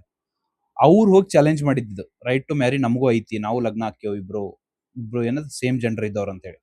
ಅವಾಗ ಸುಪ್ರೀಂ ಕೋರ್ಟ್ ಏನ್ ಹೇಳ್ತೈತಿ, ಈಗ ನಿಮಗೂ ಅಕಸ್ಮಾತ್ ನಾವು ರೈಟ್ ಟು ಮ್ಯಾರಿ ಕೊಟ್ಬಿಟ್ಟೇವಂದ್ರ ಆಲ್ಮೋಸ್ಟ್ ನಮ್ ಸೋಷಿಯಲ್ ಸ್ಟ್ರಕ್ಚರ್ ಏನಿತ್ತಲ್ಲ, ಫ್ಯಾಮಿಲಿ ಅನ್ನೋದಾತು, ಇವೆಲ್ಲ ಆತು. ಆಮೇಲೆ ಒಂದಿಸ್ ಆಕ್ಟ್ಸ್ ಅದಾವ್ರಿ, ಸ್ಪೆಷಲ್ ಮ್ಯಾರೇಜ್ ಆಕ್ಟ್ ಆತು, ಆಮೇಲೆ ಹಿಂದೂ ಮ್ಯಾರೇಜ್ ಆಕ್ಟ್ ಆತು. ಇದ್ರೊಳಗೆಲ್ಲ ಹೆಂಗದಾವ ಅಂದ್ರೆ ಜೆಂಡರ್ ಸ್ಪೆಸಿಫಿಕ್ ಲಾಸ್ ಅದಾವ್. ಅಥವಾ ಈಗ ಈಗ ಗಂಡ ಐತಿ ಡೈವರ್ಸ್ ಆದ್ರಂದ್ರ ಗಂಡ ಇಷ್ಟು ಇದು ಕೊಡ್ಬೇಕಂತ ಇರುತ್ತಲ್ಲ. ಈಗ ಮತ್ತೆ ಸೇಮ್ ಜೆಂಡರ್ ಹಿಡಿದ್ರ ಇವ್ರಿಗೆ ಹೆಂಗ ಇವು ಲಾದಾಗ ಇಂಪ್ಲಿಮೆಂಟ್ ಮಾಡಕ್ಕಾಗತ್ತಲ್ರಿ? ಈ ಲಾ ಇಂಪ್ಲಿಮೆಂಟ್ ಮಾಡಕ್ಕಾಗಲ್ಲ. ಇಬ್ರು ಜನರಿಗೂ ಮ್ಯಾರೇಜ್ ಇದನ್ನ ರೈಟ್ ಕೊಟ್ಬಿಟ್ರ, ಅದ್ರ ಸಂಬಂಧ ರೈಟ್ ಟು ಮ್ಯಾರಿ ಇಲ್ಲ. ಆದ್ರೆ right to marry the right to ಮ್ಯಾರಿನೂ ಅಲ್ರಿ, ಇದು right to choose one's own life partner ಐತ್ಲ ಅದು ಐತಿ. ಮ್ಯಾರಿ ಅನ್ನೋದು ರೆಕಗ್ನೈಸ್ ಮಾಡಲ್ಲ ಸುಪ್ರೀಂ ಕೋರ್ಟ್. ಇದಾರ್ಥ ಅಂತ ಅನ್ಕೊಂಡಿನಿ ನಾನು ನಿಮಗ. ಈಗ ಹಂಗಂದ್ರೆ ಇದು ಕೇಸ್ ಯಾವುದು? Right to marry one's choice. ಇದು ಯಾವ್ದು ಹಂಗಂದ್ರೆ ಹಾದಿಯಾ ಕೇಸ್. ಇದೊಂದು ಬರ್ಕೋರಿ, ಇದು very very important case, Hadiya case. ಅರ್ಥತಾ? ಭಾಳ ಡೀಪ್ ಆಗಿ ಹೇಳಬೇಕಾಗತ್ರಿ ನಾ, ಯಾಕಂದ್ರೆ ಇದನ್ನ ಕೆ ಎ ಸಿ ಓದಾಕತ್ತೇವೆ ನಾವು. ಕೆ ಎ ಸಿಗಾತು ಯಾವುದೇ ರೀತಿಯಾದ ಕೆ ಎ ಎಕ್ಸಾಮಿಗೂ ಈ ತರ ಡೀಪ್ ಕಾನ್ಸೆಪ್ಟ್ಸ್ ಕೇಳತ್ತಾರ ಅವ್ರು. ನೀವು ಮೇಲೆ ಅವಾಗಿನ ಕಾಲ ಹೋಗ್ತದ ಪಾರ್ಟ್ಸ್ ರಿವಿಷನ್ ಮಾಡಿ ಹೋಗುದು, ಶೆಡ್ಯೂಲ್ಸ್ ಅಷ್ಟು ಓದ್ಕೊಂಡು ಹೋಗುದು, ಆರ್ಟಿಕಲ್ ಅಷ್ಟು ಓದ್ಕೊಂಡು ಹೋಗುದು, ಅದ್ರಾಗ ಏನು ಟಿಕ್ ಹಾಕೋದು. ಕಾನ್ಸೆಪ್ಟ್ ಗೊತ್ತಿರಲಿಲ್ಲ ಅಂದ್ರೆ ಇನ್ನು ಮೇಲೆ ಯಾವುದೇ ರೀತಿಯಾದ ಗೌರ್ಮೆಂಟ್ ಎಕ್ಸಾಮ್ ಕ್ಲಿಯರ್ ಮಾಡಕ್ ಸಾಧ್ಯನೇ ಇಲ್ಲ ನನ್ನ ಪ್ರಕಾರ. ಇದು ಬರೋಬ್ಬರಿ ಆತ ಹಂಗೆ ನೋಡಿದ್ರೆ, ಸೀರಿಯಸ್ ಆಗಿ ಓದೋರಿಗೆ ಕರೆಕ್ಟ್ ಆಗುತ್ತೆ. ಅರ್ಥ? ಭಾರತ ಸಂವಿಧಾನದ ಯಾವ ವಿಧಿ ಒಬ್ಬ ವ್ಯಕ್ತಿಯ ತನ್ನ ಇಷ್ಟವಾದ ವ್ಯಕ್ತಿಯನ್ನು ಮದುವೆಯಾಗುವ ಹಕ್ಕನ್ನು ಇರುತ್ತದೆ? ಯಾವುದು? ಆರ್ಟಿಕಲ್ 21. ಅರ್ಥತಾ? ಈಗ ನೋಡ್ರಿ, right to privacy, right to property, ಆಸ್ತಿ ಹಕ್ಕು. ಆಸ್ತಿ ಹಕ್ಕು ಪ್ರಸ್ತುತ ಯಾವ್ದು ಸ್ಥಾನಮಾನ ಆಯ್ತು? ಮೊದ್ಲು ಏನಿತ್ರಿ ಆಸ್ತಿ ಹಕ್ಕಿಗೆ? ಆರ್ಟಿಕಲ್ 19(1)(f) ಇತ್ಲಾ ಇದು, ಅಥವಾ ಆರ್ಟಿಕಲ್ 31 ಇತ್ತು. ಇವೆರಡು ಏನಿದ್ದು ಆಸ್ತಿ ಹಕ್ಕು ಮೂಲಭೂತ ಹಕ್ಕುಗಳೊಳಗಿದ್ದು. ಅದನ್ನ ಆಮೇಲೆ 44th ಕಾನ್ಸ್ಟಿಟ್ಯೂಷನ್ ಅಮೆಂಡ್ಮೆಂಟ್ ಆಗಿಲ್ಲ, ಅದರಿಂದ ತೆಗೆದು ಎಲ್ಲಿ ಹಾಕಿದಾರೆ? 300A, ಅಥವಾ ಅದನ್ನು ಕಾನ್ಸ್ಟಿಟ್ಯೂಷನಲ್ ರೈಟ್ ಅನ್ನು ಮಾಡ್ಯವು.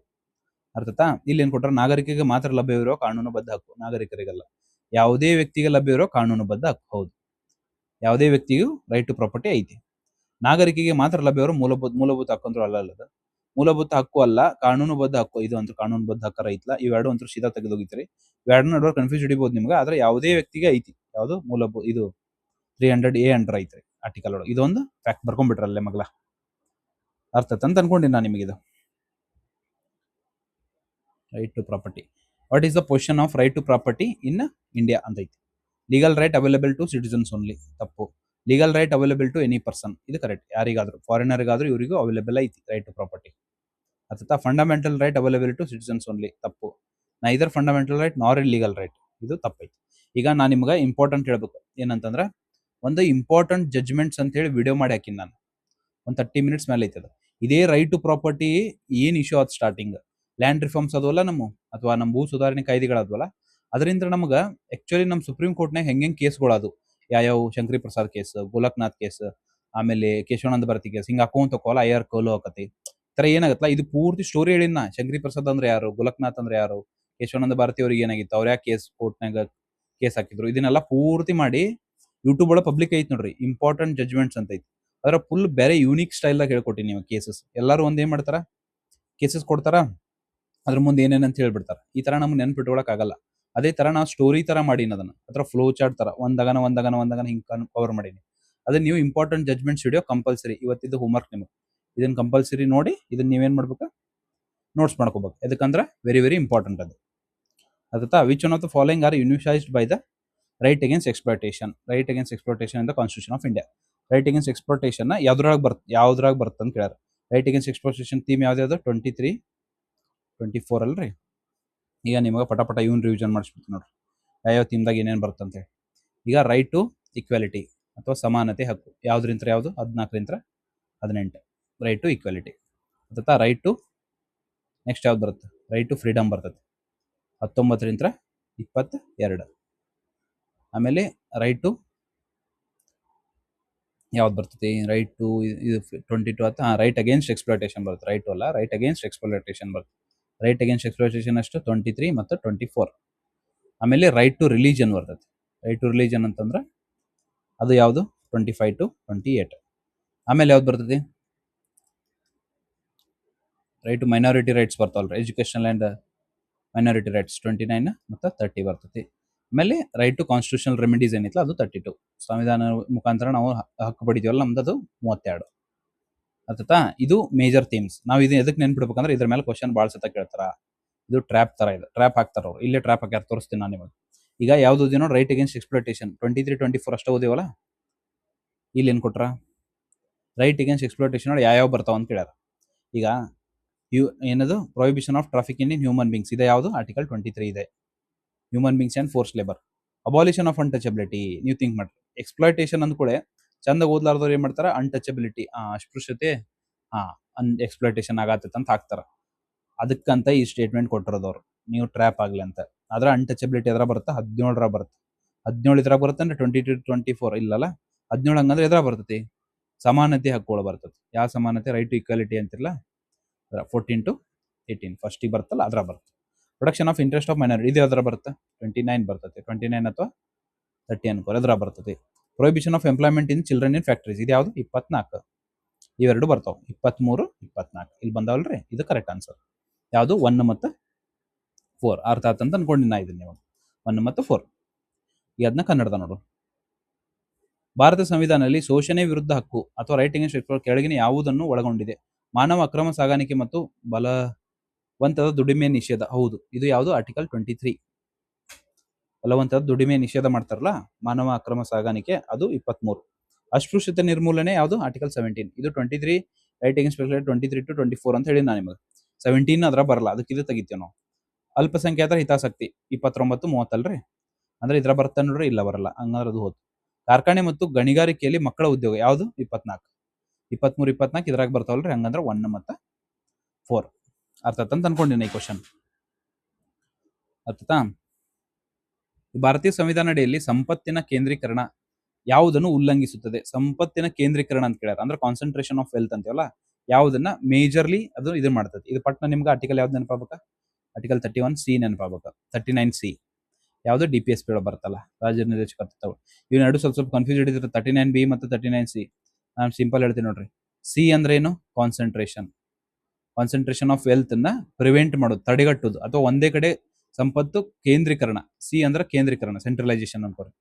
ಕೇಂದ್ರೀಕರಣ ತಡೆಗಟ್ಟುವುದು 39C. 39B ಏನ್ರಿ, ಈ ಕೇಂದ್ರೀಕರಿಸೋದನ್ನ ಕಂಟ್ರೋಲ್ ಮಾಡಿದ್ರೆ ವಾಪಸ್ ಏನ್ ಮಾಡ್ಬೇಕು, ಡಿಸ್ಟ್ರಿಬ್ಯೂಟ್ ಮಾಡ್ಬೇಕಲ್ರಿ. ಡಿಸ್ಟ್ರಿಬ್ಯೂಷನ್ ಆಫ್ ರಿಸೋರ್ಸಸ್ ಅಥವಾ ಮೂಲಭೂತ ಸಂಪನ್ಮೂಲಗಳನ್ನ ಏನೋ ಡಿಸ್ಟ್ರಿಬ್ಯೂಟ್ ಮಾಡೋದು, ಅದು ಯಾವುದು 39B. ಕಾನ್ಸಂಟ್ರೇಷನ್ ಸಿ ನೆನ್ಪಿಡ್ರಿ, ಕೇಂದ್ರೀಕರಣ ಸಿ, ಆರ್ಟಿಕಲ್ 39C ಇದು. ಆರ್ಟಿಕಲ್ 39B ಏನದು, ಡಿಸ್ಟ್ರಿಬ್ಯೂಷನ್ ಆಫ್ ರಿಸೋರ್ಸಸ್. ಅರ್ಥತಾ? ಎಲ್ಲೈತಿ ನೆಕ್ಸ್ಟ್ ಕ್ವಶನ್, ಇಲ್ಲೈತಿ ನೋಡಿ. Under the Indian constitution concentration of wealth violates, ಯಾವ್ದನ್ನು ವೈಲೇಟ್ ಮಾಡ್ತದೆ, DPSP. ಇದು ಸಿಂಪಲ್ ದೊಡ್ಡ ಕ್ವಶನ್ ಇದೆ.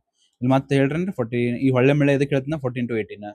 ಫ್ರೀಡಮ್ ಯಾವುದು, ಎಲ್ಲಿಂದ ಬರ್ತದೆ, 19 to 22. ಆಮೇಲೆ ಇದನ್ನ ಕಾನ್ಸೆಪ್ಟ್ ಆಫ್ ವೆಲ್ಫೇರ್ ಇದು ಐತ್ರಿ ನೋಡ್ರಿ. ಅವ್ರು ಹೆಂಗ್ ಮಾಡ್ಯಾರ, ಇವೆರಡನ್ನು ಕ್ಲೋಸ್ ಆಪ್ಷನ್ ಕೊಟ್ರ, ವೆಲ್ಫೇರ್ ಸ್ಟೇಟ್ ಅಂತ ಇಲ್ಲಿ ಹಾಕ್ತಾರ ಅಂತ ಹೇಳಿ. ಅದ್ರ ಬಾರ್ಡರ್ ಆಪ್ಷನ್ ಆಗಿ ಇದೆ ಆನ್ಸರ್, DPSP ಆನ್ಸರ್ ಆಗತ್ತದ. ಆಯ್ತಾ? ಈ 9ನೇ ಕ್ವಶನ್ ಎಲ್ಲೈತಿ, ಇಲ್ಲೈತಿ, ಇದು ಹೇಳಿ 9ನೇದ. ಭಾರತ ಸಂವಿಧಾನದ ಯಾವ ಭಾಗವು ಕಲ್ಯಾಣ ವೆಲ್ಫೇರ್ ಸ್ಟೇಟ್ ಹೇಳಿದ್ನಲ್ಲ, ಇಲ್ಲಿ ಕಲ್ಯಾಣ, ಇಲ್ಲೇ ಪರಿಕಲ್ಪನೆ, ಇಲ್ಲೇ ಆಲ್ ರಿಪೀಟ್ ಆಗೈತೆ ನೋಡಿ ಕ್ವಶನ್. ಕಲ್ಯಾಣ ಯಾವ್ದನ್ನು ಕೊಟ್ರ, ಮತ್ತೆ ರಾಜ್ಯ ನಿರ್ದೇಶಕ ತತ್ವ. POQs ಎಷ್ಟು ಇಂಪಾರ್ಟೆಂಟ್ ಗೊತ್ತಲ್ಲ ನಿಮ್ಗೆ. ಕಲ್ಯಾಣ ರಾಜ್ಯ ಇದ್ರ ಬರ್ತತಿ. ಅರ್ಥತಾ? ವೆಲ್ಫೇರ್ ಸ್ಟೇಟ್ ಅಂತ ಕೊಟ್ರೆ ನಾವು DPSP ಅಂತ ಹಾಕ್ಬೇಕು, ಕಲ್ಯಾಣ ರಾಜ್ಯ ಅಂತ ಕೊಟ್ರ. ಇವೆಲ್ಲ ಈಸಿ ಬಿಡಿಸ್ಬೋದು. ನೀವು ತೋರಿಸ್ತೀನಿ ನಿಮ್ಗೆ ಎಷ್ಟು ಸತ ರಿಪೀಟ್ ಆಗುತ್ತದ ಅಂತ ಹೇಳಿ. Welfare state in the constitution of India declares the ideal of welfare state ಎದ್ರಾಗ ಬರ್ತತಿ, ಫಂಡಮೆಂಟ್ ಇದು DPSP, directive principles of state policy 4A ಅಥವಾ ಪಾರ್ಟ್ 3 ಪ್ರಿಯಾಂಬಲ್ ಒಳಗೆ ಬರ್ತತಿ. ಪ್ರಿಯಾಂಬಲ್ ಒಳಗೆ ಯಾವ ಇಂಪಾರ್ಟೆಂಟ್, 42nd ಕಾನ್ಸ್ಟಿಟ್ಯೂಷನ್ ಅಮೆಂಡ್ಮೆಂಟ್ ಆಗಿ ವೆರಿ ಇಂಪಾರ್ಟೆಂಟ್. ಯಾವ ಸೇರಿಸ್ತ, ಸೌರಿನ್ ಮತ್ತು ಇದು ಸೋಷಿಯಲಿಸ್ಟ್ ಮತ್ತು ಸೆಕ್ಯುಲರ್. ಸೋಷಿಯಲಿಸ್ಟ್ ಸಮಾಜವಾದ ಮತ್ತು ಸೆಕ್ಯುಲರ್ ಅಂದ್ರೆ ಯಾವ್ದು, ಜಾತ್ಯತೀತತೆ, ಇದನ್ನು ಸೇರಿಸ್ತದೆ. 7 ಶೆಡ್ಯೂಲ್ ಎದ್ರ ಬಗ್ಗೆ ಹೇಳ್ತತಿ, ಲಿಸ್ಟ್ಗಳ ಬಗ್ಗೆ ಹೇಳ್ತತಿ. 7ನೇ ಅನುಸೂಚಿ ಎದ್ರ ಬಗ್ಗೆ ಹೇಳ್ತತಿ, ಈ central list, state list, concurrent list. ನೋಡ್ರಿ ಆಪ್ಷನ್ಸ್ ಅನೇಕ ಅವ್ರು ಬೇರೆ ಹಾಕೋಲ್ರು, ಆಪ್ಷನ್ಸು ಬೇಸರ ಬಿಟ್ಟತ್ತವ್ರಿಗೆ, ಅವ ನಾಲ್ಕ ಹಾಕ್ತಾರ ಅವ್ರು ಒಳ್ಳೆ ಮೇಲೆ. 7 ಶೆಡ್ಯೂಲ್ ಆಪ್ಷನ್ ಆಗಿ ಇರತ್ತೈತಿ ಯಾವಾಗಲೂ. ಅರ್ಥತಾ?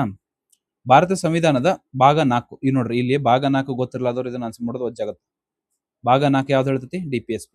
ಇವ್ರು DPSP ಅಂತ ಕೇಳಲಾರ್ದ ನಿಮ್ಗೆ ಭಾಗ 4 ಅಂತ ಕೇಳತ್ತಾರ. ಈಗ ಭಾಗದ ಬಗ್ಗೆ ಗೊತ್ತಿರಲಿಲ್ಲ, ಯಾವ ಪಾರ್ಟ್ ಅಂತ ಗೊತ್ತಿರಲಿಲ್ಲ ಅಂದ್ರೆ ಇದನ್ನ ಆನ್ಸರ್ ಮಾಡೋದು ವಜ್ಜಾಕತಿ. ಅರ್ಥತಾ? ಈ ಭಾಗ 4 ಏನ್ ಹೇಳ್ತೈತಿ? ಸಂಬಂಧಿಸಿ ಈ ಕೆಳಗಿನ ಹೇಳಿಕೆಗಳನ್ನು ಸರಿಯಾಗಿವೆ. ಯಾವುದು? ಅವು ನ್ಯಾಯಾಲಯಗಳ ಮೂಲಕ ಜಾರಿಗೊಳಿಸಬಹುದು. ಇದನ್ನ ಜಾರಿಗೊಳಿಸಕ್ ಬರಲ್ಲ ಆಕ್ಚುಲಿ. ಒನ್ನ ತಪ್ಪೈತಿ. ಅವುಗಳು ಯಾವುದೇ ನ್ಯಾಯಾಲಯದ ಮೂಲಕ ಜಾರಿಗೊಳಿಸಲು ಸಾಧ್ಯವಿಲ್ಲ. ಇದು ಆಕ್ಚುಲಿ ಏನೈತಿ? ಈ ಯಾವುದೇ ಜಾರಿಗೊಳಿಸಲು ಸಾಧ್ಯವಿಲ್ಲ ಅಂತ. ಸಾಧ್ಯ ಐತ್ರಿ. ಯಾಕೆ ನ್ಯಾಯಾಲಯಗಳ ಮುಖಾಂತರ ಎದಕ್ ಮಾಡಕ್ಕಾಗಂಗಿಲ್ಲ? ಮಾಡಕ್ಕಾಗತ್ತ. ಅದಕ್ಕೆ ಇದು ತಪ್ಪೈತಿ. ಈ ಭಾಗದಲ್ಲಿ ನೀಡಿದ್ದ ತತ್ವಗಳ ರಾಜ್ಯ ಕಾನೂನು ರೂಪಿಸುವ ಪ್ರಭಾವ ಬೀರಬೇಕು. ಇದು ಕರೆಕ್ಟ್ ಐತಿ. ಮೂರನೇದು ಕರೆಕ್ಟ್ ಇರಲೇಬೇಕು. ಮೂರನೇದು ಆಪ್ಷನ್ ಇಲ್ಲನ್ರಿ ಇದ್ರಾಗ. ತಡ್ರಿ ಒಂದು ಸೆಕೆಂಡ್. ನನಗಿದು ಈ ಸ್ಟೇಟ್ಮೆಂಟ್ ನನಗೆ ಸ್ವಲ್ಪ ಎರಡನೇ ಸ್ಟೇಟ್ಮೆಂಟ್ ಮಿಸ್ಟೇಕ್ ಅನ್ಸತೈತಿ. ಟ್ರಾನ್ಸ್ಲೇಷನ್ ಒಳಗೆ ಏನಾರ ಮಿಸ್ಟೇಕ್ ಆಗತ್ತ ನೋಡ್ತೀನಿ. ಟ್ರಾನ್ಸ್ಲೇಷನ್ ಒಳಗೆ ಅದು ಹೆವಿ ಟ್ರಾನ್ಸ್ಲೇಟ್ ಮಾಡಿಬಿಟ್ಟತ್ರಿ. ಅದಕ್ಕೆ ವಿತ್ ಇಲ್ಲಿ ನೋಡು ಅಂತಾರ್ರಿ first. With reference to provision of article, ಇದು ಪಾರ್ಟ್ 4. ಇದು UPSC ಕ್ವಶನ್ ಅಲ್ರಿ. ಮತ್ತು ನಾನು ಒರಿಜಿನಲ್ ಎಲ್ಲಿಂದ ಟ್ರಾನ್ಸ್ಲೇಟ್ ಮಾಡ್ರಿ. UPSC ಏನು ಕನ್ನಡದ ಪೇಪರ್ ಕೊಡಲ್ಲ, ನಾನು ಇದನ್ನ ಟ್ರಾನ್ಸ್ಲೇಟ್ ಮಾಡಬೇಕಾ? ಅದ್ರ ಸಂಬಂಧ ಹಿಂಗೆ ಸಣ್ಣ ಇಶ್ಯೂ ಹಾಕವು. ಅವನ್ನ ಹೊಟ್ಟೆಗೆ ಹಾಕೊಂಡ್ಬಿಡ್ರಿ. Part 4 of the constitution which one of the following is correct ಅಂತ ಐತಿ. There shall be enforceable by the courts. Enforceable ಅಲ್ಲವು. There shall not be enforceable by any court. ಹೌದು, ಎನ್ಫೋರ್ಸಬಲ್ ಮಾಡ್ಸಕ್ ಬರಲ್ಲ ಅವನ್ನ. ಅರ್ಥತಾ? ಈಗ ನಿಮ್ದು DPSP ಒಳಗೆ ರೈಟ್ ಟು ವರ್ಕ್ ಅಂತ ಕೊಟ್ರ ಅನ್ಕೋರಿ. ರೈಟ್ ಟು ವರ್ಕ್ ಅಂದ್ರೆ ನಮ್ಮ ಕೆಲಸ ಮಾಡೋ ಹಕ್ಕ ಐತೆ. ಇವ್ ನಾವು ಏನಾರ ನಿಮ್ಮ ಹಕ್ಕು ಕೊಡ್ಲಿಲ್ಲ ಅಂತಂದ್ರೆ ನೀವು ಡೈರೆಕ್ಟ್ ಸುಪ್ರೀಂ ಕೋರ್ಟಿಗೆ ಹೋಗಕ್ ಬರಲ್ಲ. ಅದಕ್ಕೆ ಅದನ್ನ DPSP ಎನ್ಫೋರ್ಸಬಲ್ ಮಾಡಕ್ ಬರಲ್ಲ ಅಂತ ಕೊಟ್ರ. The principle lay down in the part is to influence the making of the laws of the state. ಇದು ಕರೆಕ್ಟ್ ಐತಿ. ಇನ್ಫ್ಲೂಯೆನ್ಸ್ ಮಾಡ್ತಿರ್ತದೆ. ಲಾಸ್ ಅನ್ನು ಮಾಡಕ ಏನದು ಇನ್ಫ್ಲೂಯೆನ್ಸ್ ಮಾಡ್ತದೆ. ಅರ್ಥದ 2 ಮತ್ತು 3 ಆನ್ಸರ್. ಅರ್ಥತಾ? ಇಲ್ಲಿ ಇದನ್ನ ನೋಡ್ರಿ. ಅವುಗಳ ನ್ಯಾಯಾಲಯಗಳ ಮೂಲಕ ಜಾರಿಗೊಳಿಸಕ್ ಬರಲ್ಲ. ಅವುಗಳನ್ನು ಯಾವುದೇ ನ್ಯಾಯಾಲಯದ ಮುಖಾಂತರ ಜಾರಿಗೊಳಿಸಲು ಸಾಧ್ಯವಿಲ್ಲ. ಹೌದು, ಅದನ್ನ ಯಾವುದೇ ರೀತಿಯಾದ ಮುಖಾಂತರ ಜಾರಿಗೊಳಿಸಲು ಸಾಧ್ಯವಿಲ್ಲ. ಈ ಭಾಗದಲ್ಲಿ ನೀಡಲಾದ ತತ್ವಗಳು ರಾಜ್ಯಗಳು ಕಾನೂನು ರೂಪಿಸುವ ಪ್ರಭಾವ ಬೀರಬೇಕು. ಹೌದು, ಪ್ರಭಾವ ಬೀರ್ತದೆ. ಅದಕ್ಕೆ ಯಾವ್ದು ಆನ್ಸರ್? 2 ಮತ್ತು 3. ಆಯ್ತಾ? ನೆಕ್ಸ್ಟ್ ಕ್ವಶನ್ ಹೋಗೋದು. ರಾಜ ನೀತಿ ನಿರ್ದೇಶಕ ತತ್ವಗಳಿಗೆ ಸಂಬಂಧಿಸಿದಂತೆ ಕೆಳಗಿನ ಹೇಳಿಕೆಗಳನ್ನು ಪರಿಶೀಲಿಸಿ. ಈ ತತ್ವಗಳು ದೇಶದಲ್ಲಿ ಸಾಮಾಜಿಕ ಮತ್ತು ಆರ್ಥಿಕ ಪ್ರಜಾಪ್ರಭುತ್ವವನ್ನು, ಹೌದು, ಸೋಷಿಯಲ್ ಮತ್ತು ಎಕನಾಮಿಕ್, ಇದು ಈ ಥೀಮ್ ನೋಡಾತಿರ ಅನ್ಬೇಕಾದ್ರೆ ಎಸ್ ಅದ previous year question statement same to same ಐತೆ ಅಂತ ಹೇಳಿ. ಈ ತತ್ವಗಳಲ್ಲಿರುವ ಉಪಬಂಧಗಳನ್ನು ಯಾವುದೇ ನ್ಯಾಯಾಲಯಗಳು ಜಾರಿಗೊಳಿಸಲು ಸಾಧ್ಯವಿಲ್ಲ. ನೋಡ್ರಿ, ಸೇಮ್ ಟು ಸೇಮ್ ಅಲ್ಲ? ಸೇಮ್ ಇದೆ. ಇದ ಸೇಮ್ ಹೊಳ್ಳಿ ಇಲ್ಲಿ ಹಾಕಿದ್ರು. ಅರ್ಥಲ್ರಿ? ನ್ಯಾಯಾಲಯ ಜಾರಿಗೊಳಿಸಲು ಸಾಧ್ಯವಿಲ್ಲ. ಇದು ಕರೆಕ್ಟ್ ಐತಿ. ಇದು ಕರೆಕ್ಟ್ ಐತಿ. 1 ಮತ್ತು 2 ಆನ್ಸರ್. ಅರ್ಥತಾ? ಇಲ್ಲಿ 12ನೇ ಕ್ವಶನ್ ನೋಡು. Consider the following statement regarding the DPSP.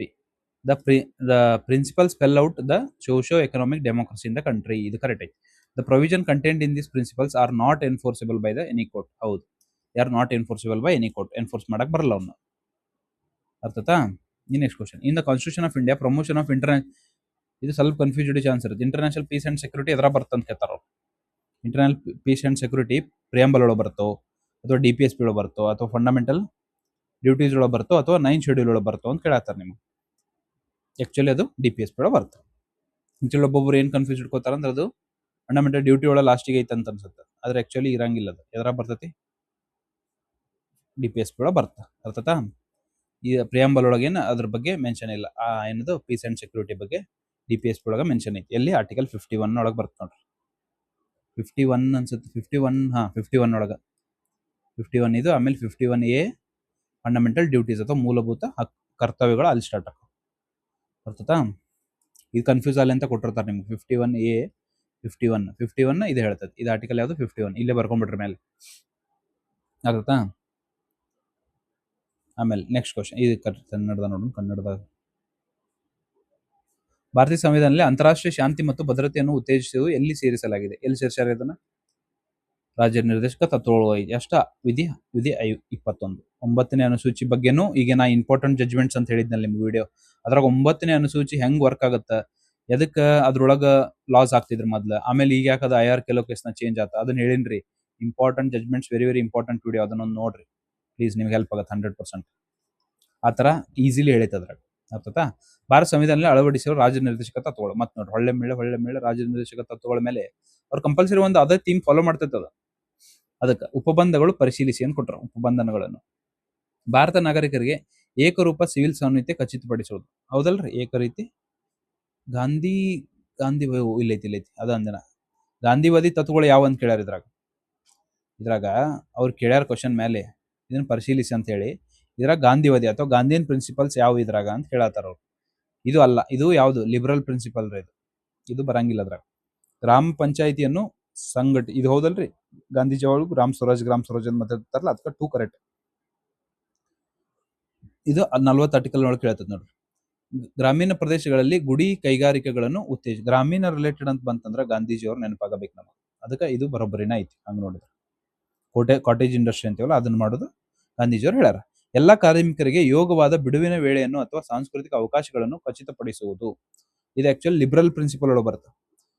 Liberal principal ಅಂತೀವಿ ನಾವು, ಅದ್ರೊಳಗೆ ಬರುತ್ತೆ. ಇದೆಷ್ಟು 43. ಇದೆಲ್ಲ ಸಾಲ ಕೇಳ್ತೀನಿ ನೋಡ್ರಿ, ಇದ್ರ ಮುಂದೆ ಬರ್ಕೊಂಡ್ಬಿಟ್ರೆ ಮತ್ತೆ ನೀವು ಬೇರೆ ಕಡೆ ರಿವಿಷನ್ ಮಾಡ್ಬಿಟ್ರಿ. ಇಲ್ಲೇನ್ ಬರೀತಿರ್ಲ ಇದೇ ನಿಮಗೆ ನೋಟ್ಸ್ ಆಗ್ಬೇಕು. ಫೈನಲ್ ನೋಟ್ಸ್ ಇದೆ ಅಂದ್ರೆ ಲಾಸ್ಟ್ ಎಕ್ಸಾಮ್ಗಿಂತ ಮುಂಚೆ ಹೋಗ್ಬೋದ. 4 ಪೇಜಸ್ ಹಿಡ್ಕೊಂಡು ಹೋಗೋದು ನೀವು. PYC ಕ್ವಶನ್ ಬಿಡ್ಸಿರಲ್ಲ ಅವ. ಇದ್ಯಾವುದು? ಇದ್ರ ಮುಂದೆ ಸಣ್ಣ ಬರ್ತಾರೆ 44. ಇದ್ಯಾವುದು? 40. ಗೊತ್ತಾ? ಇದು 43 ಅನ್ಸುತ್ರಿ. ಆಮೇಲೆ ಇದು ಎಲ್ಲ ಕಾರ್ಮಿಕರಿಗೆ ಇದು ಮಾಡೋದು, ಇದು 43. ಅದು ಅದ್ರೊಳಗು 43 ಒಳಗೆ ಸಬ್ ಕ್ಲಾಸ್ ಬರ್ತಿರ್ಬೇಕದು. ಇದನ್ನೊಂದ್ಸಲ ಚೆಕ್ ಮಾಡಿ ಹೇಳ್ತೀನಿ ರೀ. ಇದು 43 ಇದನ್ನ ಚೆಕ್ ಮಾಡಿ ಹೇಳ್ತೀನಿ ಯಾವ್ದು ಅಂತೇಳಿ. ನನಗೂ ನೆನಪಾಗೋಲ್ದು ಕರೆಕ್ಟಾಗಿ. 44, 40 ಅಂತ ಇದನ್ನ ಬರ್ಕೋರಿ. ಇದನ್ನ ಬೇಕಾರ ನೀವ ಕಮೆಂಟ್ ಹಾಕ್ರಿ ಬೇಕಂದ್ರೆ ಇದ್ರ ತೆಳಗೆ. ಇಲ್ಲ ನಾನು ಕನ್ಫರ್ಮ್ ಮಾಡ್ತೀನಿ ನಮ್ಗೆ. ಹಂಗಂದ್ರೆ ಇದ್ರಾಗ ಗಾಂಧಿವಾದಗಳು ಯಾವುವು? ಇವೆರಡು, 2 ಮತ್ತು 3. ಅರ್ಥತಾ?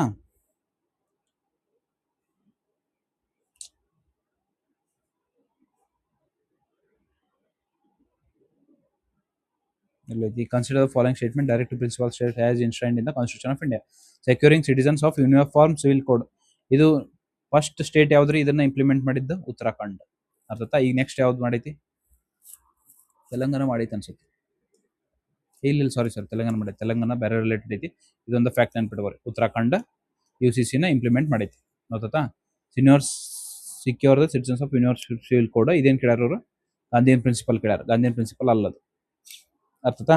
ಇದು ಯಾರ್ದು ಪ್ರಿನ್ಸಿಪಲ್? ಹಂಗಂದ್ರೆ ಲಿಬರಲ್ ಪ್ರಿನ್ಸಿಪಲ್ ಒಳಗೆ ಬರ್ತದೆ. ಆರ್ಗನೈಸಿಂಗ್ ವಿಲೇಜ್ ಪಂಚಾಯತ್ಸ್ ಯಾವ್ದು ಅಂತ ಹೇಳಿದ್ರೆ ಆರ್ಟಿಕಲ್ 40. ಅದು ಯಾವ್ದು? ಗಾಂಧಿಯನ್ ಪ್ರಿನ್ಸಿಪಲ್ ಹೌದು. ಪ್ರಮೋಟಿಂಗ್ ಕಾಟೇಜ್ ಇಂಡಸ್ಟ್ರಿ ಅದು ಗಾಂಧಿಯನ್ ಪ್ರಿನ್ಸಿಪಲ್ ಹೌದು. Securing all the workers reasonable laser ಇದು ಆಕ್ಚುಲಿ ಸೋಷಿಯಲಿಸ್ಟಿಕ್ ಪ್ರಿನ್ಸಿಪಲ್ ಒಳಗೆ ಬರುತ್ತೆ. ಅಗಳ ಲಿಬರಲ್ ಅಂದೆ ಅನ್ಸುತ್ತೆ ನಾನು ಇದನ್ನು. ಇದು ಲಿಬರಲ್ ಯೂನಿಫಾರ್ಮ್ ಸಿವಿಲ್. ಸೋಷಿಯಲಿಸ್ಟಿಕ್ ಅಂದ್ರೆ ಸಮಾಜವಾದ ಪ್ರಿನ್ಸಿಪಲ್ ಒಳಗೆ ಬರುತ್ತೆ ಇದು. ಈಗ ಸಮಾಜವಾದ ಒಳಗೆ ಗಾಂಧಿ ಒಳಗೆ ಯಾವ ಬರ್ತಾವ ಅಂತ ಪಟ ಹೇಳ್ಬಿಡ್ಲೆ, ಪಟ್ನ ಬರ್ಕೊಂಡ್ಬಿಡ್ರಿ. ಶಾರ್ಟ್ ಬರ್ಕೋರೆ ಮತ್ತೆ ಫುಲ್ ಬರ್ಕೊಂತ ಕುಂದ್ರಬಿಟ್ರಿ. ಈಗ ಇದು ಸೋಷಿಯಲಿಸ್ಟ್ ಒಳಗೆ ಯಾವ ಬರ್ತಾವ? ಯಾವ ಆರ್ಟಿಕಲ್ 39A1 ಬರುತ್ತೆ ನೋಡ್ರಿ. Free legal aid. ಹುಸೇನ್ ಅವರ ಕಾರ್ಟೂನ್ ಕೇಸ್ ಕೇಳಿರಲ್ಲ, ಫ್ರೀ ಲೀಗಲ್ ಏಡ್ 39A ಒಳಗೆ ಬರುತ್ತೆ. ಅಥವಾ 41 right to work education public assistant ಅದ್ರಾಗ ಬರ್ತೈತಿ.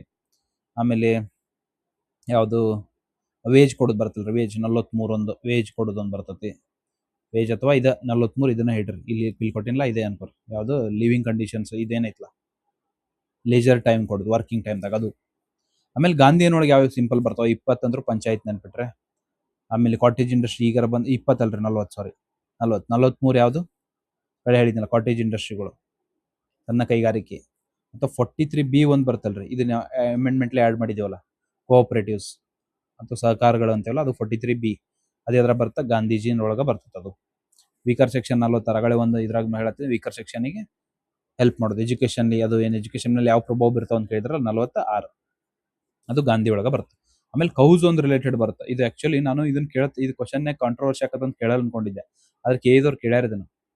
ಏನು ಕೌಸ್ ರಿಲೇಟೆಡ್ ಅಂದ್ರೆ ಸ್ಲಾಟರ್ ಆಫ್ ಕೌಸ್ ಅಂದ್ರೆ ಈ ಕಸಾಯಿಖಾನೆಗೆ ಇದನ್ನ ಹಾಕ್ತಾರಲ್ಲ, ಯಾವುದು ಇದನ್ನ ಬ್ಯಾನ್ ಮಾಡ್ಬೇಕಂದ್ರೆ DPSP ಒಳಗೆ ಐತಿ. ಅದು ಮೂಲಭೂತ ಹಕ್ಕುಗಳೊಳಗಿಲ್ಲ. ಅದ್ರ ಸಂಬಂಧ ಇದು ಯಾವ್ದು ಆರ್ಟಿಕಲ್ ಅಂತ ಕೇಳ್ಬೋದು. ಯಾಕಂದ್ರೆ ಕಾಂಟ್ರವರ್ಷಿಯಲ್ ಅಂತ ಕೇಳಲ್ ಅನ್ಕೊಂಡಿದ್ದೆ. 48 ನೋಡ್ರಿ ನೆನ್ಪಿಟ್ಕೋರಿದ್ದು. ಏನದು ಇದಿರ್ತದಲ್ರಿ, ಕೌ ಅಥವಾ ಈಗ ಅದು ಆಕ್ಚುಲಿ ಮಲ್ಚಿಂಗ್ ಎನಿಮಲ್ಸ್ ಅಂತ ಹೇಳ್ಬೇಕು. ಅದನ್ನ ಹಾಲು ಕೊಡು ಪ್ರಾಣಿಗಳು ಇರ್ತಾವಲ್ಲ, ಅವನ್ನ ನೀವು ಸಾಯ್ಬಿಡಂಗಿಲ್ಲ. ಅದು ಯಾವುದು 48 ಇದೊಂದು ನೆನ್ಪಿಟ್ಕೋರಿ. ಅಥವಾ ಲಿಬ್ರಲ್ ಅಂತ ಬರ್ತಾವಲ್ರಿ. ಲಿಬ್ರಲ್ ಯಾವ ಬರ್ತಾವ? 44 ನೋಡಿದೀವಿ UCC 44. ಆಮೇಲೆ ಯಾವ್ದು ಬರುತ್ತಾ? 48A1 ಬರುತ್ತೆ. 48A ಎದಕ್ಕೆ ಲಿಬ್ರಲ್ ಎದಕ್ಕಂತೀವಿ ಅಂದ್ರೆ ಇದಕ್ಕೆ ಎನ್ವೈರ್ಮೆಂಟ್. ನಂಗೆ ನೋಡ್ರಿ ಇವು ನೆನ್ಪದಾವ ಬರೀ ಅಮೆಂಡ್ಮೆಂಟ್ ಆಗಿದ್ದು. ಯಾಕಂದ್ರೆ ಇವ್ ಮೇಲೆ ಕ್ವಶನ್ ಕೇಳು ಜಾಸ್ತಿ ಐತೆ ಅಂತ ಇವ್ನ ನೆನ್ಪಿಟ್ಕೊಂಡಿನ ನಾ ಜಾಸ್ತಿ. ಯಾಕಂದ್ರೆ ಇವು ಹಳೆವು ಹೇಳಕ್ ಬಿಟ್ಟಿರ್ತಾವ. ಇವ್ರು ಅಮೆಂಡ್ಮೆಂಟ್ ಮಾಡೈತೇನಿಲ್ಲ ಅಂತ ಚೆಕ್ ಮಾಡ್ತಾರ ಅವ್ರು. ಅದ್ರ ಸಂಬಂಧ ಇವನ್ ಜಾಸ್ತಿ ನೆನ್ಪಿಟ್ಕೊಂಡಿನ. 39A ಇದೇನತ್ಲ 42 amendment 42nd constitution amendment act ಅಂತ ಸ್ಟಾರ್ಟ್ ಆಗತ್ತಲ್ಲ ಇದು 43B ಕೋಆಪರೇಟಿವ್ಸ್ ಇದು 86 ಅನ್ಸುತ್ತೆ. 86 ಅಲ್ಲ, ಸಾರಿ 96 92 ಐತ್ರಿ ಇದು ಬಿಟ್ರೆ ಮತ್ತೆ ನಿಮಗೆ ಹೇಳಿದ್ರೆ ಇದ ಕರೆಕ್ಟ್ ಮಾಡ್ತಾರೆ. ಇದು ಅಮೆಂಡ್ಮೆಂಟ್ ಕರೆಕ್ಟ್ ನೆನಪಿಲ್ಲ. 43B ಅದು cooperative number. 44 UCC, 48A environment. ಇದು ಯಾವ ಕೇಸ್? MC ಮೆಹ್ತಾ ಕೇಸ್ ಅಂತ ಕೇಳಿರ್ತಾರೆ. MC Mehta case environment 48A. ಆಮೇಲೆ ಜುಡಿಷರಿ ಮತ್ತು ಇದ್ರ ನಡುವೆ ಡಿಫ್ರೆನ್ಸ್ ಸಪರೇಷನ್ ಆಫ್ ಪವರ್ 50, ಅದು ಲಿಬ್ರಲ್ ಒಳಗೆ ಬರ್ತದೆ. ಅರ್ಧ ಇಂಟರ್ನ್ಯಾಷನಲ್ ಪೀಸ್ ಆಗಲೇ ನೋಡಿದ್ವಲ್ಲ, ಇಂಟರ್ನ್ಯಾಷನಲ್ 51 ಅದು ಲಿಬ್ರಲ್ ಒಳಗೆ ಬರ್ತದೆ. ಅರ್ಥತಾ? ಮೂರು ರಿವಿಷನ್ ಮಾಡಿಬಿಟ್ಟೆ ಬಡ ಬಡ. ಹಂಗಂದ್ರೆ ಗಾಂಧಿ ಒಳಗೆ ಯಾವ ಬರ್ತಾವೆ? ಗಾಂಧಿ ಒಳಗೆ 2 ಮತ್ತು 3. ಅರ್ಥತಾ? ಎಕನಾಮಿಕ್ ಜಸ್ಟಿಸ್ ಮತ್ತೆ ಬತ್ ನೋಡ್ರಿ. Economic justice one of the objective of constitution. ಎಲ್ಲಿ ಇರ್ತದೆ economic justice? Social and economic justice ಅಂತ ಅಲ್ಲೇ ಓದಿದ್ವಲ್ಲ, ಸಮಾಜ ಮತ್ತು ಆರ್ಥಿಕ ನ್ಯಾಯ ಅಂತ ಹೇಳಿ. ಎದ್ರ ಬರುತ್ತೆ ಅಂತ ಹೇಳಿದೆ ನಾವು?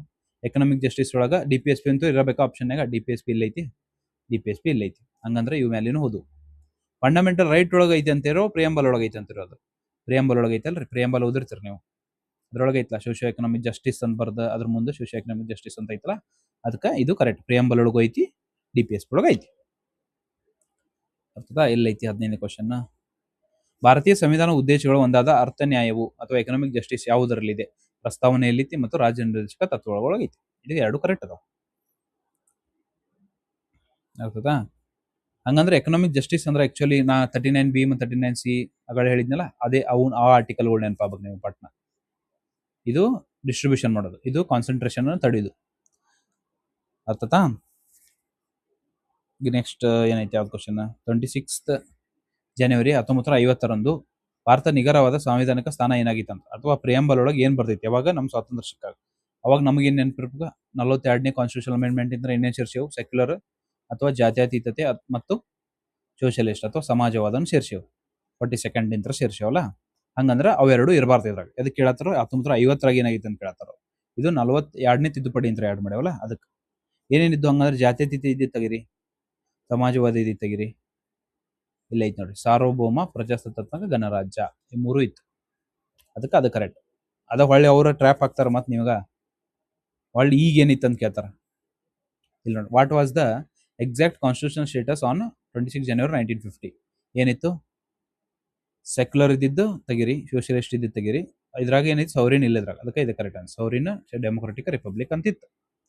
The preamble of India is, ಇದು ನೋಡ್ರಿ, ಇದು conceptual question. Preamble part of constitution ಹೌದಾ ಅಲ್ಲ ಅಂತ ಕೇಳ್ಯಾರ. ಹೌದು. ಇದು ಆಕ್ಚುಲಿ ಏನೈತಿ? ಬೇರುಬಾರಿ ಯೂನಿಯನ್ ಕೇಸ್ ಅಂತ ಕೇಳ್ತಾರಲ್ಲ, ಬೇರುಬಾರಿ ಯೂನಿಯನ್ ಕೇಸ್ ಒಳಗ ಪ್ರಸ್ತಾವನೆ ಭಾರತದ ಸಂವಿಧಾನದ ಭಾಗವಲ್ಲ ಅಂತ ಹೇಳುತ್ತೆ ಬೇರುಬಾರಿ ಒಳಗೆ. ಆಮೇಲೆ ಕೇಶವಾನಂದ ಭಾರತಿ ಒಳಗ ಸಂವಿಧಾನ, ಇದು ಪ್ರಿಯಂಬಲ್ ಪ್ರಸ್ತಾವನೆ ಸಂವಿಧಾನದ ಭಾಗ ಅಂತ ಹೇಳ್ತೈತಿ.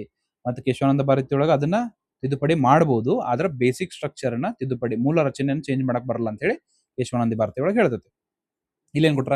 The part of constitution has no legal effect. ಇದು ಕರೆಕ್ಟ್ ಐತಿ, ಲೀಗಲ್ ಎಫೆಕ್ಟ್ ಇಲ್ಲ, ಆದ್ರೆ ಪಾರ್ಟ್ ಆಫ್ ದ ಕಾನ್ಸ್ಟಿಟ್ಯೂಷನ್ ಐತಿ. ಹೌದು. ಈ ನೋಡ್ರಿ, ಇದು ಅರ್ಧ ಆಪ್ಷನ್ ಐತಿ, ನೀವು ಪೇಷನ್ಸ್ಲೆ ಕಾಯ್ಬೇಕು. Not a part of constitution ಅಂತ ಕೇಳ್ಯಾರ. ನಾಟ್ ಅಲ್ಲ, it is a part of constitution. Kesavananda Bharati ಒಳಗೆ ಐತಿ, ಆದ್ರೆ ಬೇರುಬಾರಿನೊಳಗೆ ಇಲ್ಲ ಅಂತ ಹೇಳಿದ್ರು. ಆಮೇಲೆ ಅದನ್ನ ಕೇಶವಾನಂದ ಭಾರತಿ ಚೇಂಜ್ ಮಾಡಿ, ಅದ್ಯಾಕೆ ಭಾಗ ಆಗಂಗಿಲ್ಲ, ಪ್ರಿಯಂಬಲ್ ನಮ್ಮ ಭಾಗ ಆಕತಿ ನಮ್ಮ ಸಂವಿಧಾನದ ಅಂತ ಕೇಶವಾನಂದ ಭಾರತಿ ಒಳಗೆ ಹೇಳಿದ್ರು. Part of the constitution and has the same legal effect. Legal effect ಇಲ್ರಿ, ಅದು part of the constitution, constitution ಅದು ಭಾಗನೇ ಹೌದು. ಆದ್ರೆ ಅದ್ರೊಳಗೆ ಏನೋ ವೈಲೇಟ್ ಆಗೈತಿ, ಅದ್ರೊಳಗೆ ನಮಗೇನೋ ಅದ್ರೊಳಗೆ ನಮ್ಮ ನ್ಯಾಯ ಸಿಕ್ಕಿಲ್ಲ ಅಂತ ಹೇಳಿ ಪ್ರಿಯಂಬಲ್ ಒಳಗೆ ಬರೆದಿರಲ್ಲ ನೀವು ಎಕನಾಮಿಕ್ ಜಸ್ಟಿಸ್ ಅಂತ ಹೇಳಿ ನಾವು ಹೋಗಿ ಸುಪ್ರೀಂ ಕೋರ್ಟಿಗೆ ಹೋಗಕ್ ಬರಲ್ಲ ನಮಗೆ ಸಿಕ್ಕಿಲ್ಲ ಅಂತ ಹೇಳಿ. ಅಂದ್ರೆ ಇದು ಲೀಗಲ್ ಎಫೆಕ್ಟ್ ಇಲ್ಲ ಇದಕ್ಕೆ, ಜಸ್ಟ್ ಅದು ಒಂದು ಇಂಟ್ರೊಡಕ್ಷನ್ ಪೇಜ್ ಆಗೈತೆ ಅಷ್ಟೇ. ಇಲ್ಲಿ ಕೊಟ್ರ a part of constitution but has no legal effect, ಇಲ್ಲಿ ಮಟ್ಟ ಸೇಮ್ ಐತಿ. ಇಂಡಿಪೆಂಡೆಂಟ್ಲಿ ಬೈ ಅದರ್ ಪಾರ್ಟ್ಸ್, ಇದು ಇದೇ ಆಡ್ ಮಾಡ್ಯಾರ. ಅದ್ರ ಸಂಬಂಧ ಇದು ಬ್ರಾಡರ್ ಆಪ್ಷನ್ ಐತಿ, ಇದು ಮೋಸ್ಟ್ ಕರೆಕ್ಟ್ ಆಪ್ಷನ್ ಐತಿ. ಇದು ಕರೆಕ್ಟೇ. ಮತ್ತೆ ಈ ಆಪ್ಷನ್ ಇರಲಿಲ್ಲ ಅಂದ್ರೆ ಇದೇ ಕರೆಕ್ಟ್ ಆಕೈತೆ. ಆದ್ರೆ ಈ option independently of other parts ಅಂತ ಕೊಟ್ಟಿರೋದ್ರಿಂದ ಇದು ಕರೆಕ್ಟ್ ಆಗುತ್ತೆ. ಯಾವ್ದು? D answer. ಮತ್ತೆ ಈ ತರ ಒಂದು ಪ್ಯಾಟರ್ನ್ ನಾನು ನಿಮ್ಗೆ ಹೇಳ್ಕೊಡ್ತೀನಿ. ಹಿಂಗ್ 4 ಆಪ್ಷನ್ ಇರ್ತಾವಲ್ಲ, ಈ ನೋಡ್ರಿ, ಸಂವಿಧಾನ ಒಂದು ಭಾಗವಾಗಿದೆ ಆದರೆ ಅದು ಕಾನೂನು ಪರಿಣಾಮಕಾರವನ್ನು ಹೊಂದಿಲ್ಲ. ಇದು ಕರೆಕ್ಟ್ ಐತಾ? ಇಲ್ಲಿ ಮಟ್ಟ ಬರೋಬ್ಬರ ಐತಿ. ಸಂವಿಧಾನ ಭಾಗವಲ್ಲ ಅಂದ್ರೆ ಹೋಗ್ಬಿಡ್ತೈತಿ. ಸಂವಿಧಾನ ಒಂದು ಭಾಗ ಮತ್ತು ಇತರ ಯಾವುದೇ ಭಾಗದಂತೆ ಕಾನೂನು ಪರಿಣಾಮ ಹೊಂದಿದೆ ಅಂತ, ಕಾನೂನು ಪರಿಣಾಮ ಅದು ಹೊಂದಿಲ್ಲ. ಸಂವಿಧಾನ ಒಂದು ಭಾಗವಾಗಿದೆ ಆದರೆ ಇತರೆ ಭಾಗಗಳಿಂದ ಸ್ವತಂತ್ರವಾಗಿ ಕಾನೂನು ಪರಿಣಾಮ ಇದೇನೈತ್ಲಾ, ಇದು ಆಡ್ ಮಾಡಿದ್ ಪರಿಣಾಮ ಹೊಂದಿಲ್ಲ. ಇದು ಕರೆಕ್ಟ್ ಐತಿ. ಆದ್ರೆ ಕರೆಕ್ಟ್ ಆನ್ಸರ್ ಇದು, ಮತ್ತೆ ಇದಲ್ಲ. ಆದ್ರೆ ಇದು ಆಕ್ಚುಲಿ ಈ ಆಪ್ಷನ್ ಇರಲ್ಲ ಅಂದ್ರೆ ಈ ಆಪ್ಷನ್ ಕರೆಕ್ಟ್ ಆಕೈತೆ. ಆದ್ರೆ ಇದು ಮೋಸ್ಟ್ ಅಪ್ರೋಪ್ರಿಯೇಟ್ ಆನ್ಸರ್. ಅರ್ಥತಾ? ಕೆಳಗಿನ ಯಾವ ಉದ್ದೇಶ ಭಾರತ ಸಂವಿಧಾನ ಪ್ರಸ್ತಾವನೆ ಅಡಕವಾಗಿಲ್ಲ? ನೀವು ಈ ತರ ಕ್ವಶನ್ಸ್ ನೀವು ಸಾಲ್ವ್ ಮಾಡ್ಬೇಕಂದ್ರೆ ಕಂಪಲ್ಸರಿ ಪ್ರಿಯಾಂಬಲ್ ನ ಒಂದ್ಸತ ಕೈಲಿ ಬರ್ದ್ ತೆಗೆದ್ಬಿಟ್ರೆ ಏನೇನ್ ಹೇಳೈತೆ ಒಂದೊಂದು ಲೈನ್ ಟು ಲೈನ್ ಬರ್ದು ಇಟ್ಕೊಂಡ್ಬಿಡ್ರಿ. ಯಾಕಂದ್ರೆ ಈ ತರ ಕ್ವಶನ್ಸ್ ಕೇಳಿದಾಗ ನಮ್ ಪ್ರಿಯಾಂಬಲ್ ಒಳಗೆ ಏನೇನೈತಿ ಏನೇನಿಲ್ಲ ಅಂತ ನೆನಪಿರಲ್ಲ ನಮಗೊಮ್ಮೆ. ಅದಕ್ಕೆ ಏನೇನೈತಿ?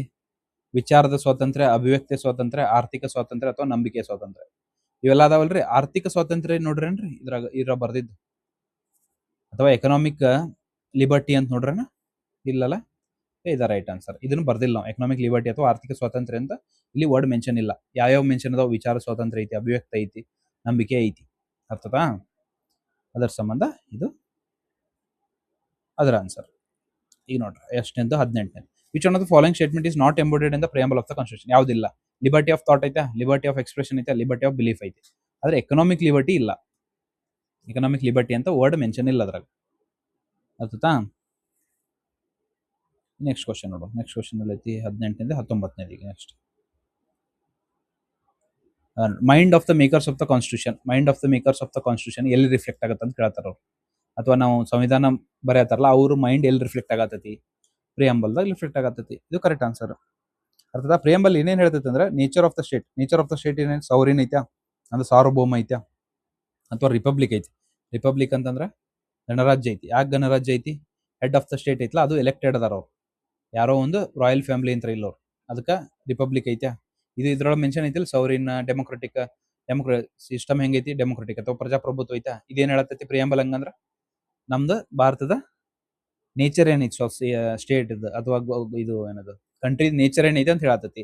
ಎರಡನೇದು ಏನ್ ಹೇಳ್ತೈತಿ? ಜಸ್ಟಿಸ್ ಅಂತ ಹೇಳ್ತೈತಿ, ಅಥವಾ ಲಿಬರ್ಟಿ ಬಗ್ಗೆ ಹೇಳ್ತೈತಿ, ಅಥವಾ ಈಕ್ವಾಲಿಟಿ ಬಗ್ಗೆ ಹೇಳ್ತೈತಿ, ಅಥವಾ ಫ್ರಾಟರ್ನಿಟಿ ಬಗ್ಗೆ ಹೇಳ್ತೈತಿ. ಇದು ಕಾನ್ಸ್ಟಿಟ್ಯೂಷನ್ ಗೋಲ್ಸ್. ನಾನು ಓರಿಯೆಂಟೇಷನ್ ಒಳಗೆ ಹೇಳಿದ್ದೆ ಇದ್ರ ಬಗ್ಗೆ ಎಲ್ಲ. ಜಸ್ಟಿಸ್ ಅಂದ್ರೆ ನ್ಯಾಯ, ಲಿಬರ್ಟಿ ಸ್ವಾತಂತ್ರ್ಯ, ಈಕ್ವಾಲಿಟಿ ಅಂದ್ರೆ ಸಮಾನತೆ, ಫ್ರಾಟರ್ನಿಟಿ ಅಂದ್ರೆ ಭ್ರಾತೃತ್ವ ಅಂತ ನೋಡ್ರಿ ಅದು. ಅರ್ಥತಾ? ಪ್ರಿಯಾಂಬಲ್ ಹಂಗಂದ್ರ makers of the constitution reflect ಮಾಡೋದು ಯಾವುದು? ಪ್ರಿಯಾಂಬಲ್. ಅರ್ಥತಾ? ಈಗ ನೆಕ್ಸ್ಟ್ ಕ್ವಶನ್. ನೆಕ್ಸ್ಟ್ ಅಲ್ರಿ, ಇದು ಕನ್ನಡದ ನೋಡುವಂತಡ್ರಿ. ಎಲ್ಲೈತಿ? ಭಾರತ ಸಂವಿಧಾನ ರಚನಾಕಾರರ ಮನಸ್ಸನ್ನು ಯಾವುದು ತೋರ್ಸಾತೈತಿ? ರಚನಾಕಾರರ ಮನಸ್ಸನ್ನು ಪ್ರಸ್ತಾವನೆ ತೋರ್ಸಾಕತ್ತೈತಿ. ಅರ್ಥತಾ? ಇದ್ರ ಬಗ್ಗೆ ಮತ್ತೆ ಫ್ಯಾಕ್ಟ್ಸ್ ಹೇಳ್ಕೊಳ್ಳೋದು ಏನಿಲ್ಲ, ನೀಡಿಲ್ಲಲ್ಲ, ಎಲ್ಲ ಎಲ್ಲ ಹೇಳಿನಿ ನಾನು ನಿಮಗೆ ಅದ್ರ ರಿಲೇಟೆಡ್. ಮತ್ತೆ ರಿಪಿಟೇಷನ್ ಆದ್ರೆ ಕ್ಲಾಸ್ ಭಾಳ ಲೆಂದಿ ಆಗುತ್ತೆ, ಯಾಕಂದ್ರೆ ಕ್ವಶನ್ಸ್ ಭಾಳ ಅದಾವ. ಭಾರತ ಸಂವಿಧಾನದ ಇದು ಆಕ್ಚುಲಿ CAPF ರೀಸೆಂಟ್ ಆಗಿ 2026 ನಡೆದ CAPF ಕ್ವಶನ್ ಇದು. ನಾ 20A ವಿಧಿ ಸಂಬಂಧಿಸಿ ಕೆಳಗಿನ ಯಾವ ಹೇಳಿಕೆಗೂ ಸರಿಯಾಗಿ ಅನ್ಕೊಟ್ರು. ಇದು ಪೂರ್ವಪರದ ಅನ್ವಯ ಕಾನೂನು, ಅದನ್ನ ಪೋಸ್ಟ್ ಫ್ಯಾಕ್ಟೋ ಲೆಜಿಸ್ಲೇಷನ್ ವಿರುದ್ಧ ಉಪಬಂಧವಾಗಿದೆ. ಇದು ಬರೋಬ್ಬರಿ ಐತಿ. ಯಾವುದು? ಆರ್ಟಿಕಲ್ 20 ಪಡಬಡ ರಿವಿಷನ್ ಮಾಡಿಸೋದಾರೆ ನಿಮ್ಗೆ. ಆರ್ಟಿಕಲ್ 21 ಏನೈತ್ಲಾ, ಅದು no ex post facto. No ex post facto ಅಂತ ಬರ್ತದೆ. ಅಂದ್ರೆ ಏನು? ಪೂರ್ವಭಾರದ ಅನ್ವಯ ಕಾನೂನು ಅಥವಾ ರಿವರ್ಸ್ ಸಪ್ಲೈ. ಇದು ನಿಮ್ಗೆ ಇದ್ರ ಬಗ್ಗೆ ಮೀನಿಂಗ್ ಹೇಳೋದಾದ್ರೆ, ಈಗ ನೀವು ಬ್ರದರ್ ಅನ್ಕೋರಿ, ಈಗ ಕೊಲೆ ಅನ್ನೋದು ಲಾನೇ ಇಲ್ಲ. ಕೊಲೆ ಮಾಡಿದ್ರೆ ಏನ್ ಶಿಕ್ಷೆ ಐತೆ ಅಂತ ಹೇಳಿ ಕಾನೂನು ಇಲ್ಲೇ ಇಲ್ಲ ಅನ್ಕೋರಿ. ನೀವು ಕೊಲೆ ಮಾಡಿದ ಕೂಡಲೇ ಅದ್ರ ಮೇಲೆ ಶಿಕ್ಷೆ ಕೊಡಕ್ ಬರಲ್ಲ. ಅರ್ಥದಲ್ರಿ ನಿಮ್ಗೆ? ಕೊಲೆ ಮಾಡಿದ ಮೇಲೆ ಕಾನೂನು ಮಾಡಿ ಅದಕ್ಕೆ ಶಿಕ್ಷೆ ಕೊಡಕ್ ಬರಲ್ಲ. ಅರ್ಥ ಆಗತ್ತ ಅಂತ ಅನ್ಕೊಂಡಿನ. ಅಂದ್ರೆ ನೀವು ಕೊಲೆ ಅಥವಾ ನೀವೇನೋ ಕೊಲೆ ಅಂದ್ರೆ ಮತ್ತೆ ಬೇಜಾರು ಮಾಡ್ಕೋತೀರಿ ನೀವು, ಹಂಗೆ ಹೇಳತ್ತಿಲ್ರಿ ನಾನು ಇವಾಗ. ನೀವು ಯಾವುದೋ ಒಂದು ಕ್ರೈಮ್ ಮಾಡಿದ್ರಿ ಅನ್ಕೋರಿ, ಆ ಕ್ರೈಮೇ ಇರ್ಲಿಲ್ಲ ನೀವು ಮಾಡೋ ಮುಂದಾಗ, ಅದ್ರ ಲಾದಾಗ ಇರ್ಲೇ ಇಲ್ಲ ಇದು ಕ್ರೈಮ್. ಅವಾಗ ನಿಮ್ಮನ್ನ ಹಿಡಿದ ಆಮೇಲೆ ಕಾನೂನನ್ನು ಮಾಡಿ ಆಮೇಲೆ ನಿಮ್ಗೆ ಉಲ್ಟಾ ಶಿಕ್ಷೆ ಕೊಡಕ್ ಬರಲ್ಲ. ಅಂದ್ರೆ ರಿವರ್ಸ್ ಅಪ್ಲೈ ಆಗಲ್ಲ. ಇದು ಆಕ್ಚುಲಿ ಕ್ರಿಮಿನಲ್ ಕೇಸ್ನಾಗ ಅಷ್ಟ ಅಪ್ಲೈ ಆಗಲ್ಲ. ಮತ್ತೆ ಸಿವಿಲ್ ಕೇಸಸ್ನಾಗ ನೀವು ತಪ್ಪು ಮಾಡಿ ಆಮೇಲೆ ಅವ್ರು ಕಾನೂನು ಮಾಡಿ ಆಮೇಲೆ ರಿವರ್ಸ್ ನಿಮ್ಗೆ ಶಿಕ್ಷೆ ಕೊಡ್ಬೋದು. ಎಲ್ಲಿ? ಸಿವಿಲ್ ಕೇಸಸ್ನಾಗ. ಕ್ರಿಮಿನಲ್ ಕೇಸಸ್ನಾಗ ಇದನ್ನ ಮಾಡಕ್ ಬರಲ್ಲ. ಅರ್ಥತಾ? 21 ಏನ್ ಹೇಳ್ತೈತಿ? ಎಕ್ಸ್ಪೋಸ್ಟ್ ಫ್ಯಾಕ್ಟೋ ಅಂತ ಹೇಳ್ತೈತೆ. ಎರಡನೇದು 20 ಕ್ಲಾಸ್ 2 ಏನ್ ಹೇಳ್ತೈತಿ? ನೋ ಡಬಲ್ ಜಿಯೋಪಾಡಿ ಅಂತ ಹೇಳ್ತೈತಿ. ಡಬಲ್ ಜಿಯೋಪಾಡಿ ಅಂದ್ರೆ ಎರಡೆರಡು ಸತ ಶಿಕ್ಷೆ ಕೊಡಕ್ ಬರಲ್ಲ ಒಬ್ಬ ವ್ಯಕ್ತಿಗೆ. ಅಂದ್ರೆ ಒಂದೇ ಕ್ರೈಮ್ ಮಾಡ್ಯಾನವ, ಅವನಿಗೆ 2 ಸತ ಶಿಕ್ಷೆ ಕೊಟ್ರ ಅದು ತಪ್ಪು. ಅರ್ಥತಾ? ಇದು ನೋ ಡಬಲ್ ಜಿಯೋಪಾಡಿ. ಮೂರನೇದು ಇದು ನೋ ಸೆಲ್ಫ್ ಇನ್ಕ್ರಿಮಿನೇಷನ್ ಅಂತ ಬರುತ್ತೆ. ಅಂದ್ರೆ ನಮ್ಮ ವಿರುದ್ಧ ನಾವೇ ಸಾಕ್ಷಿ ಹೇಳಕ್ ಬರಲ್ಲ. ಅದು ಯಾವುದು? ಆರ್ಟಿಕಲ್ 23. ಅರ್ಥತ್ ಅಂತ ಅನ್ಕೊಂಡಿನಿ ನಾನು ನಿಮ್ಗೆ. ಇದು ಮೂರು ನೆನ್ಪಿಟ್ಕೋರಿ. ಯಾಕಂದ್ರೆ ಅವ್ರು ನೋಡ್ರಿ ಎಲ್ಲಿ ಹೊಂಟ್ರ, ಕ್ಲಾಸ್ 1 ಬೈ ಕ್ಲಾಸ್ ಕೇಳ್ತಾರ. ಪೂರ್ವಪರದ ಅನ್ಯಾಯ ಆಗದಂತೆ ಯಾವುದೇ ಅಪರಾಧ ಕಾನೂನು ರೂಪಿಸುವಂತಿಲ್ಲ. ಸೇಮ್ ಅದನ್ನ ಎಕ್ಸ್ಪ್ಲೇನ್ ಮಾಡ್ಯಾರ. ಅದಕ್ಕೆ 1 ಮತ್ತು 2 ಆನ್ಸರ್.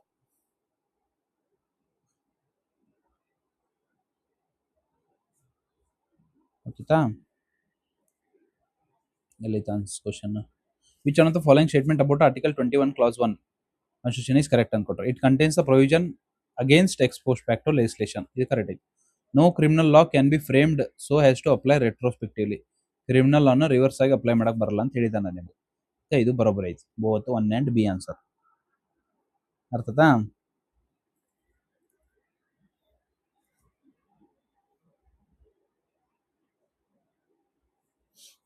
ಇದು next question. Match the following of the correct answer ಇಂದ ಗಿವನ್ ಬಿಲೋ ಅಂತ ಐತಿ ನೋಡಿ. ಇದು ಅಮೆಂಡ್ಮೆಂಟ್ಸ್ ಕೇಳಾರ. ಅಮೆಂಡ್ಮೆಂಟ್ ವೆರಿ ವೆರಿ ಇಂಪಾರ್ಟೆಂಟ್ ಅಷ್ಟು. ಅದು ರೀಸೆಂಟ್ ಅಮೆಂಡ್ಮೆಂಟ್ಸ್ ಭಾಳ ಇಂಪಾರ್ಟೆಂಟ್. ಇದನ್ನ ಕೇಳೋಣ. 102, 103, 104, 106 ಏನೇನಂತ ಕೇಳ್ಯಾರ. ನೀವು ಬೇಸಿಕಲಿ ಇದ್ರಾಗ ಯಾವ್ದು ನೆನಪಿಟ್ಕೋತೀರಿ? ಈಸಿಲಿ ಯಾವ್ದು ನೆನಪಿಟ್ಕೋತೀರಿ? 3 ಅಂದ್ರೆ ಇದನ್ನ ಹಿಂಗೆ ಬರೆದ್ರೆ ಏನಾಗುತ್ತೆ ಹೇಳ್ರಿ? ಡಬ್ಲ್ಯೂ ಆಗುತ್ತಲ್ರಿ, ಅದ EWS ಅಂದ್ರೆ 103 ಏನೈತ್ಲ ಅದು EWS. ಈ ತರ ನೆನಪಿಟ್ಕೊಂಡಿದ್ದೆ ನಾನು. 103 EWS ಅಲ್ಲ. ಬಿ ಎಲ್ಲೈತಿ? B10 EWS ಇಲ್ಲ ಐತಿ. B3 ಇರ್ಬೇಕು. B3 ಎಲ್ಲೈತಿ? ಇಲ್ಲೈತಿ. B3 ಇಲ್ಲೈತಿ, B3 ಇಲ್ಲೈತಿ. ಈ ನೆಕ್ಸ್ಟ್ ಯಾವ್ದು ನೆನಪಿಟ್ಕೋತೀರಿ? ನೆಕ್ಸ್ಟ್ ಯಾವ್ದು ಈಸಿಲಿ ನೆನಪಿರುತ್ತೆ ನಿಮ್ಗೆ? 106 ಯಾವುದು? ನಾರಿ ಶಕ್ತಿ ವಂದನ ಅಧಿನಿಯಮ ಅಂದ್ರೆ 33% ರಿಸರ್ವೇಷನ್ ಐತ್ಲ ವುಮೆನ್ಸ್ಗೆ, ಅದು. ಹಂಗಂದ್ರೆ ಅದು ಎಲ್ಲೈತಿ? D4 33% reservation for women in Lok Sabha and state legislative assembly. D4 ಇಲ್ಲಿ ಐತನ್ರಿ. ಎರಡು ಕೊಟ್ಬಿಟ್ರು ಅವ್ರು. D4 ಕೊಟ್ರು.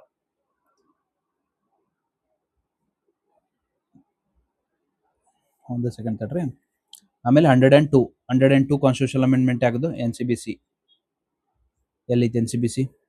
Granting constitution status for national commission on backward class. ಇದು ಯಾವುದು? A1 ಇಲ್ಲೈತಿ ನೋಡಿ. A1 ಐತಿ. C2 C3 ಕಂಡು ಹಿಡಿಬೇಕನ್ರಿ ನಾವು. ಎಲ್ಲ ಹಾಗೆ ಬಿಟ್ಟು ಅಲ್ಲ, ಮುಗಿದು ಬಿಟ್ಟು. C2ನಲ್ಲ 104 ಯಾವುದು? Anglo Indian. ಲೋಕಸಭೆ ಒಳಗೆ ಆಂಗ್ಲೋ ಇಂಡಿಯನ್ 2% ರಿಸರ್ವೇಷನ್ ಐತಲ್ಲ, ಅದನ್ನ ತೆಗೆದು C2. ಅದಕ್ಕೆ 1A B3 C2 A4 D4. ಅರ್ಥತಾ? ಕನ್ನಡದ ನೋಡೋಂತಡ್ರಿ ಅದನ್ನ. ಬಟ್ ಇದು ಮ್ಯಾಥ್ಸ್ ಫಾಲೋಯಿಂಗ್ ಈಸಿ ಐತಿ. ಹಿಂಗೆ ಈಸಿ ಅಂದ್ರೆ ಚಂದಾಗ ಅಲ್ಲ, ಇದಲ್ಲ. ಇದು ಚಂದಾಗ ಅರೇಂಜ್ ಮಾಡೈತಿ. ಅದತ್ತಾ 102 ಯಾವ್ದಂತ ಹೇಳಿದೆ ನಾನು? ಹಿಂದುಳಿದ ಸಮಾನತೆ. ಇದು ಮ್ಯಾಚ್ ಮಾಡಿಬಿಟ್ಟತೇನ್ರಿ ಮತ್ತೆ ಇದು? ಇಲ್ಲಲ್ಲ. ಮ್ಯಾಚ್ ಮಾಡಿಲ್ಲ. 103 EWS. B3 ಬರ್ಬೇಕು. B3 ಇಲ್ಲೈತಿ. 104 Anglo Indian. 104 C2 ಇಲ್ಲೈತಿ. D1 ಅಲ್ರಿ. D ಡೈರೆಕ್ಟ್ ಇಲ್ಲೇ ಮ್ಯಾಚ್ ಐತಿ. D1 ಇಲ್ಲೈತಿ. ಇದು ಕರೆಕ್ಟ್ ಆನ್ಸರ್. A4 ಇದು ಆಕ್ಚುಲಿ ಅರೇಂಜ್, ಅದಕ್ಕೆ ಕನ್ಫ್ಯೂಸ್ ಇಡೈತಿ ಅಂತ ನನಗೆ. ಇದು ಆನ್ಸರ್ ಕೀ ಆನ್ಸರ್ ಬಿಡ್ರಿ. ಕೀ ಆನ್ಸರ್ ಒಳಗೆ ಯಾವ್ದು ಹಾಕ್ಬೇಕಂತ ಅದ್ರಾಗ ಆನ್ಸರ್ ಇಲ್ಲ ಅನ್ಸುತ್ತೆ. ಅದಕ್ಕೆ ಈಗ ಹಿಂಗ ಮ್ಯಾಚ್ ಮಾಡ್ಕೊಂಡ್ ಬರ್ಕೊಂಡ್ಬಿಡ್ರಿ. ಏನೋ 103 ಯಾವ್ದು ಅಂತ ಹೇಳಿದಾನ? EWS. 104 ಲೋಕಸಭೆಯ. 106 ಲೋಕಸಭೆ ಮೀಸಲಾತಿಯ D4. ಆಮೇಲೆ 102 ಇದು ಹಿಂದುಳಿದ. ಡೈರೆಕ್ಟ್ ಮ್ಯಾಚ್ ಐತದ. ಅರ್ಥತಾ ಅಂತ ಅನ್ಕೊಂಡಿದ್ದ. Next question. ವಿವಿಧ ತೀರ್ಪುಗಳ ಮೂಲಕ ವಿಕಸನಗೊಂಡಂತೆ ಭಾರತೀಯ ಸಂವಿಧಾನದ ಮೂಲ ಲಕ್ಷಣ, ಬೇಸಿಕ್ ಫೀಚರ್ಸ್ ಕೆಳಗಿನ ಯಾವ? ಇದು ಬಹಳ ವೆರಿ ವೆರಿ ಇಂಪಾರ್ಟೆಂಟ್ ಥೀಮ್. ಇದು ಬೇಸಿಕ್ ಸ್ಟ್ರಕ್ಚರ್ ಬಗ್ಗೆ ಭಾಳ ಕೇಳ್ತಾರ. ಇದು ಅದ್ರೊಳಗ ಐತಂತ ಕೇಳ್ಯಾರ ಅವ್ರು. ಮೂಲ ಲಕ್ಷಣಗಳು ಯಾವುವು ಅಂತ ಕೇಳ್ಯಾರ. ಏನು ಕೇಳ? ನ್ಯಾಯಕ್ಕೆ ಪರಿಣಾಮಕಾರಿ ಪ್ರವೇಶ ಅಥವಾ ಕಾನೂನು ಆಡಳಿತ ಅಥವಾ 368ರ ಅಡಿಯಲ್ಲಿ ತಿದ್ದುಪಡಿ ಅಧಿಕಾರದ ಮೇಲೆ ಮಿತಿಗಳು. ಇದು ಕಂಪಲ್ಸರಿ ಬೇಸಿಕ್ ಫೀಚರ್ ಆಗ್ಬೇಕಾ? ಇದು basic feature. Effective access of justice. ಇದು ನ್ಯಾಯ ಪರಿಣಾಮಕಾರಿ ಪ್ರವೇಶ ಅಂತ ಎಲ್ಲ ಬೇಸಿಕ್ ಸ್ಟ್ರಕ್ಚರ್ ಡಾಕ್ಟ್ರಿನ್ ಒಳಗೆ ಬರ್ತಾವು. ಬ್ರಾಡ್ ಕ್ವಶನ್ ಅದು. ಯಾವ ಇದ್ರಾಗ ಬರ್ತಾವ ಅಂತ ಕೇಳಿದ್ರೆ ಆಲ್ಮೋಸ್ಟ್ ಬೇಸಿಕ್ ಸ್ಟ್ರಕ್ಚರ್ ಇರೋದ್ರಿಂದ ಎಲ್ಲ ಎಲ್ಲರ ಒಂದ್ ಕಡೆ ಆಡ್ ಆಗೇ ಬಿಟ್ಟಿರ್ತದೆ. ಎಫೆಕ್ಟಿವ್ ಜಸ್ಟಿಸ್ ಬರ್ಬೇಕಾ, ರೂಲ್ ಆಫ್ ಲಾ ಬರ್ಬೇಕಾ, limitation upon the powers of amendment of 36. ಇದನ್ನ ಹೇಳತ್ತೀನಿ. ಇದನ್ನು ಇಂಪಾರ್ಟೆಂಟ್ ಜಜ್ಮೆಂಟ್ಸ್ನಾಗ ನಾವೇನೇನು ಕವರ್ ಮಾಡಿ? ಇಂಪಾರ್ಟೆಂಟ್ ಜಜ್ಮೆಂಟ್ಸ್ನಾಗ 368 ಆರ್ಟಿಕಲ್ ಕವರ್ ಮಾಡೈತಿ, 9 ಶೆಡ್ಯೂಲ್ ಕವರ್ ಮಾಡೈತಿ. ಆಮೇಲೆ ಎಲ್ಲ ಕೇಸಸ್ಗಳನ್ನ ಕೇಸ್ ಬೈ ಕೇಸ್ ಎಕ್ಸ್ಪ್ಲೇನ್ ಮಾಡೈತಿ. ಆಮೇಲೆ ಲ್ಯಾಂಡ್ ರಿಫಾರ್ಮ್ಸ್ ಕವರ್ ಮಾಡೈತಿ. ಆಮೇಲೆ DPSP ಮತ್ತು ಫಂಡಮೆಂಟಲ್ ರೈಟ್ ಇವೆರಡರ ನಡುವೆ ಎದಕ್ಕೆ ಜಗಳ ಹಾಕಿತ್ತಂತ ಡಿಸ್ಕಸ್ ಮಾಡೈತಿ. ಇದು ಅಷ್ಟು ಥೀಮ್ ಇವತ್ತೇ ನೋಡ್ಬೇಕು ನೀವು. ಯಾಕಂದ್ರೆ ಇವತ್ತಿನ ಟಾರ್ಗೆಟ್ಸ್ ರಿಲೇಟೆಡ್ ಐತದ ಅದ್ರ ಸಂಬಂಧ. ಅಂದ್ರೆ 1, 2, 3 ಆನ್ಸರ್. ಅದತ್ತಾ ಇಲ್ಲಿ ಮಾತು ಕೊಟ್ರು ನೋಡ್ರಿ. ಮ್ಯಾಚ್ ಲಿಸ್ಟ್ 1 ಲಿಸ್ಟು ಇದು ಕನ್ನಡದಾಗ ಬಿಡ್ಸುಂತಾರ. ಅಂದ್ರೆ ನಿಮ್ಗೆ ಮ್ಯಾಚ್ ಇದು ಕರೆಕ್ಟ್ ಆಗಿ ಕೊಟ್ಟತಿಲ್ಲ ಕನ್ನಡದಾಗ. ಮ್ಯಾಚ್ ಮಾಡಕ್ ಈಸಿ ಆಗುತ್ತೆ. AK ಗೋಪಾಲನ್ ಕೇಸ್ ಅಥವಾ ನಾನಾವತಿ ಕೇಸ್, ಆಮೇಲೆ ಮೇನಕಾ ಗಾಂಧಿ ವಿರುದ್ಧ ಭಾರತ ಒಕ್ಕೂಟ ಕೇಸ್, ಮತ್ತೆ ಶ್ಯಾಮ್ ನಾರಾಯಣ್ ಚೌಕ್ಸಿ ವಿರುದ್ಧ ಭಾರತ ಕೇಸ್. ಈಗ ನಿಮ್ಗೆ ಈಸಿ ಯಾವ್ದು ಅನ್ಸುತ್ತೆ ಇದ್ರಾಗ? ಗೋಪಾಲನ್ ಕೇಸ್ ಅನ್ಸುತ್ತೆ. ಮುನ್ನೆಚ್ಚರಿಕೆ ಬಂಧನಕ್ಕೆ ಎದುರು ಕಾನೂನು ಮೂಲಭೂತ ಹಕ್ಕನ್ನು ಉಲ್ಲಂಘಿಸಿ ಎಂಬುದು. ಇದು ಕರೆಕ್ಟ್ ಐತಿ. ಚಿತ್ರಮಂದಿರ ಚಲನಚಿತ್ರ ಇದು ಬರುತ್ತಾ? ಇದು ರಾಜ್ಯಪಾಲರ ನಾನಾವತಿ ಕೇಸ್ ಬರ್ತದೆ. B3 ರಾಜ್ಯಪಾಲ ರಿಲೇಟೆಡ್.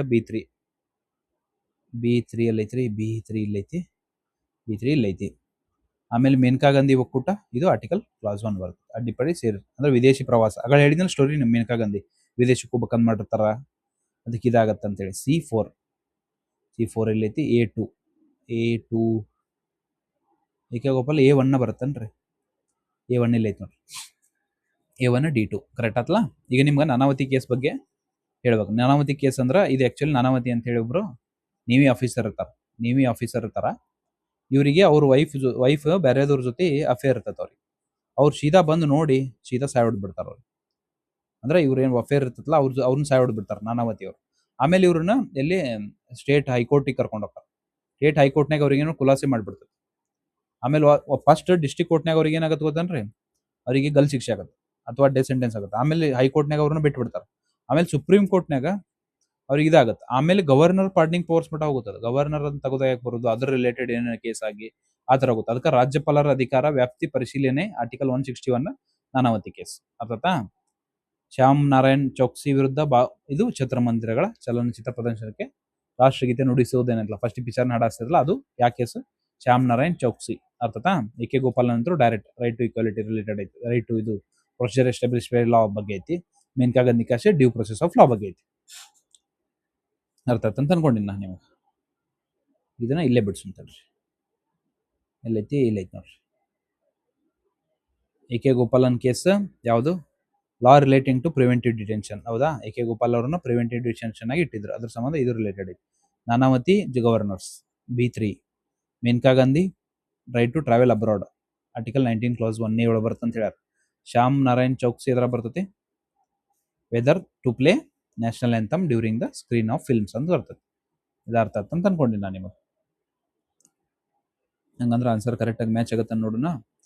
A3 A1 ಅಲ್ರಿ, A1 ಇಲ್ಲೈತಿ, A1 ಇಲ್ಲೈತಿ.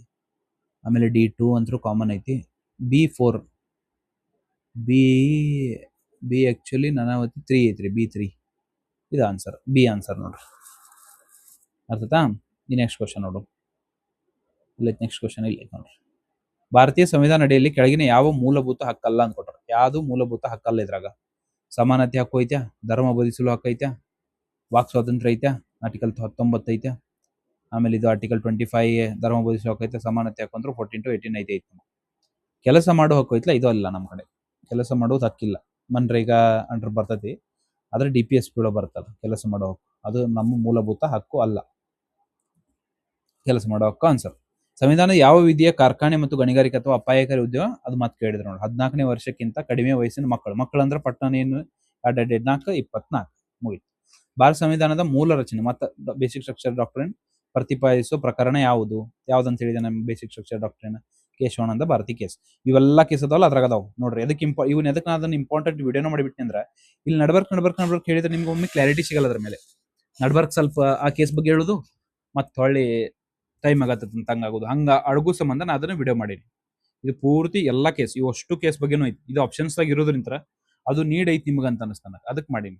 ಅರ್ಥತಾ. ಅದನ್ನೊಂದು ನೋಡ್ಬಿಡ್ರಿ. ಒಳ್ಳೆ ಮೇಲೆ ನೋಡ್ತಿರ್ಬಿಡ್ರಿ. ನಂಗೆ ಗೊತ್ತೈತಿ, ನಾನು ನಿಮ್ಮೆಲ್ಲ ನಂಬಿಕೆ ಐತಿ. ಅದ್ರ ಹೇಳತ್ತೀನಿ, ನೀವು ನೋಡಿದ್ರೆ ನಿಮ್ಗೆ ಬೆನಿಫಿಟ್ ಆಗುತ್ತೆ. It is not a fundamental. ಯಾವುದು? Right to work is a not a fundamental right ಅಲ್ಲಿದು. ಅರ್ಥತಾ.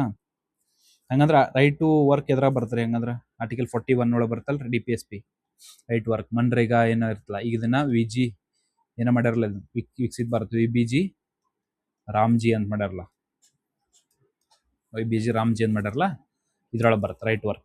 ಅರ್ಥ. Article provides employment children employment. Article 14 ತೆಳಗಿರೋರನ್ನ ಬ್ಯಾನ್ ಮಾಡೋದು, ಹಜಾರ್ಡಸ್ ಆಕ್ಯುಪೇಷನ್ ಮಾಡೋದು ಯಾವ್ದು ಅಂತ ಹೇಳಿದೆ? Article 24A right to education. ಅರ್ಥತಾ. ಹಂಗಂದ್ರೆ ಆರ್ಟಿಕಲ್ 45 ಯಾವುದು? 45 childhood care, early childhood care ಅಂತ ಹೇಳಿದ್ನಲ್ಲ ಆಗಲೇ, ಚಿಲ್ಡ್ರನ್ಗೆ 6 ವರ್ಷ ತೆಳಗಿದ್ದವರು. ಇದು 86ನೇ ತಿದ್ದುಪಡಿ ವೆರಿ ವೆರಿ ಇಂಪಾರ್ಟೆಂಟ್. ಎದಕ್ಕೆ ಹೇಳ್ರಿ?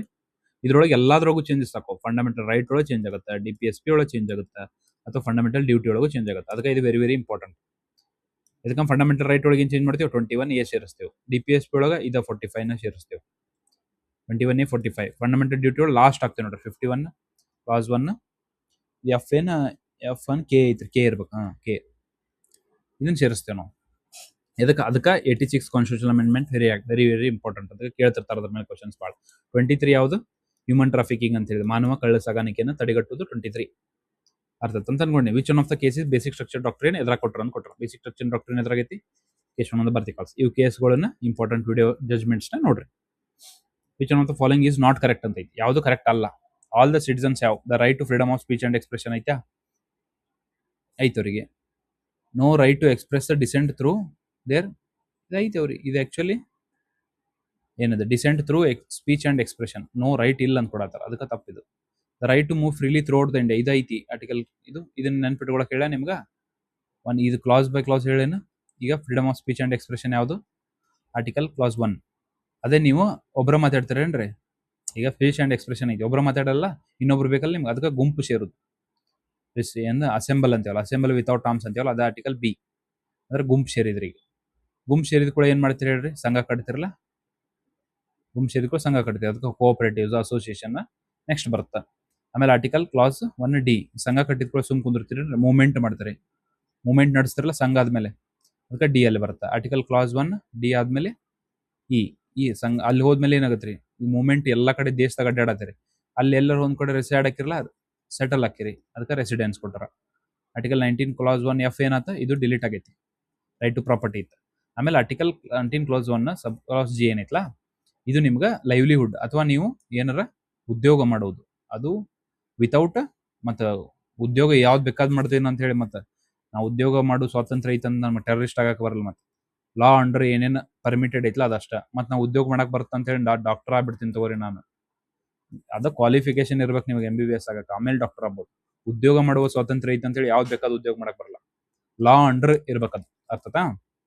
ಇವನ್ನ ನೆನಪಿಟ್ಕೊಂಡ್ ಅಂತ ಅನ್ಕೊಂಡಿ ನೀವು. ಹಂಗಂದ್ರೆ ರೈಟ್ ಟು ಮೂವ್ ಫ್ರೀಲಿ ಇದು ಐತಿ. ಯಾವ್ದಂತ ಹೇಳಿದೆ? Movement D. ಅರ್ಥತಾ? Right to practise any profession ಇದು ಯಾವ್ದು ಅಂತ ಹೇಳಿದೆ? 19(1) ಇದು G. Right to freedom of speech and expression 19(1) clause A. ಹಂಗಂದ್ರೆ ಯಾವ್ದು ನಾಟ್ ಕರೆಕ್ಟ್ ಅನ್ಕೊಟ್ರು, ಅದಕ್ಕೆ ನೋ ರೈಟ್ ಟು ಎಕ್ಸ್ಪ್ರೆಸ್ ಇದು ಆಕ್ಚುಲಿ ಐತ್ ನಮಗೆ, ಅದ್ರ ಸಂಬಂಧ ಇದನ್ನ ಹಾಕ್ಬೇಕು ನಾವು, ನಾಟ್ ಕರೆಕ್ಟ್ ಅಂತ ಇರೋದ್ರಿಂದ. ಅರ್ಥತಾ? ಎಲ್ಲೈತಿ ಕ್ವಶನ್? ಎಲ್ಲೈತಿ? ಕೆಳಗಿನ ಯಾವ ಹೇಳಿಕೆಗಳು ಸರಿಯಾಗಿಲ್ಲ? ಎಲ್ಲಾ ನಾಗರಿಕರಿಗೆ ಅನ್ಕೊಟ್ರು. ಎಲ್ಲಾ ನಾಗರಿಕರಿಗೆ ಯಾವ ಇಲ್ಲ? ವಾಕ್ ಮತ್ತು ಅಭಿವ್ಯಕ್ತಿ ಸ್ವಾತಂತ್ರ್ಯ ಹಕ್ಕೈತ್ಯಾ? ಭಾರತದಂತ ಮುಕ್ತ ಸಂಚರಿಸುವ ಹಕ್ಕೈತ್ಯಾ? ಯಾವುದೇ ವ್ಯಕ್ತಿಯು ಅಭ್ಯಾಸ ಮಾಡಲು, ವ್ಯಾಪಾರ ನಡೆಸಲು ಹಕ್ಕಿದೆ, ಆದ್ರೆ ವಾಕ್ ಸ್ವಾತಂತ್ರ್ಯ ಅಭಿವ್ಯಕ್ತಿ ಮೂಲಕ ಭಿನ್ನಾಭಿಪ್ರಾಯ ವ್ಯಕ್ತಿ ಮಾಡಿಸುವ ಹಕ್ಕಿಲ್ಲ ಅಂತ ಹಕ್ಕೈತ್ರಿ ಅವ್ರಿಗೆ. ಅದಕ್ಕ ಇಲ್ಲ, ಯಾವ್ದು ಅಲ್ಲ ಅನ್ಕೊಟ್ರಲ್ಲ, ಅದಕ್ಕೆ ಆನ್ಸರ್ ಯಾವುದು? Answer is 2.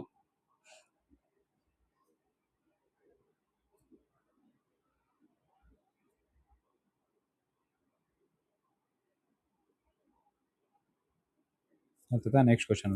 ಮೂಲಭೂತ ಹಕ್ಕು ಹೊರತುಪಡಿಸುವ ಭಾರತ ಸಂವಿಧಾನ ಕೆಳಗಿನ ಯಾವ ಭಾಗಗಳು ಮೂಲಭೂತ ಹಕ್ಕುಗಳ ಸಾರ್ವತ್ರಿಕ ಘೋಷಣೆ? ಇದು ವೆರಿ ವೆರಿ ಇಂಪಾರ್ಟೆಂಟ್ ಇದೆ. ಯಾವುದು? Universal declaration of human rights. ಇದನ್ನ ಆಕ್ಚುಲಿ UPSC 2ರಿಂದ 3 ಸತ ಕ್ವಶನ್ ಕೇಳಿದ್ರ ಮೇಲೆ, ಅವ್ರಿಗೆ ಏನ್ ಮಜಾ ಬಂದೈತನ್ರಿ ಇದ್ರ ಮೇಲೆ ಕೇಳಕ್ ಗೊತ್ತಾಗೋಲ್ದಂಗ.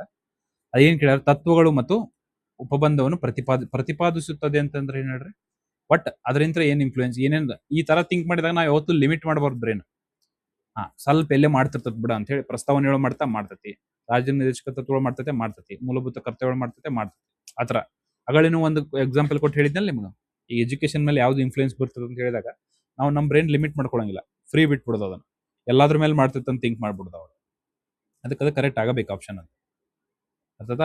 1, 2, 3 ಕರೆಕ್ಟ್ ಆನ್ಸರ್ ಅದು. ಒಂದು ಸೆಕೆಂಡ್ ತಡ್ರಿ. ಇಲ್ಲಂತೆ on the fundamental rights which one of the following constitution reflects the universal declaration of human rights ಅಂತ ಐತ್ಲ. ಯಾವ ಪ್ರಿಯಂಬಲ್ ಹೌದು, the principles of state policy ಹೌದು, ಫಂಡಮೆಂಟಲ್ ಡ್ಯೂಟೀಸ್ ಹೌದು, ಎಲ್ಲಾನು ಅದ್ರ ಮೇಲೆ ಇನ್ಫ್ಲೂಯೆನ್ಸ್ ಬೀಳ್ತಾವೆ. ಅರ್ಥತಾ? ಈಗ ನೆಕ್ಸ್ಟ್ ಕ್ವಶನ್ ಎಲ್ಲೈತಿ?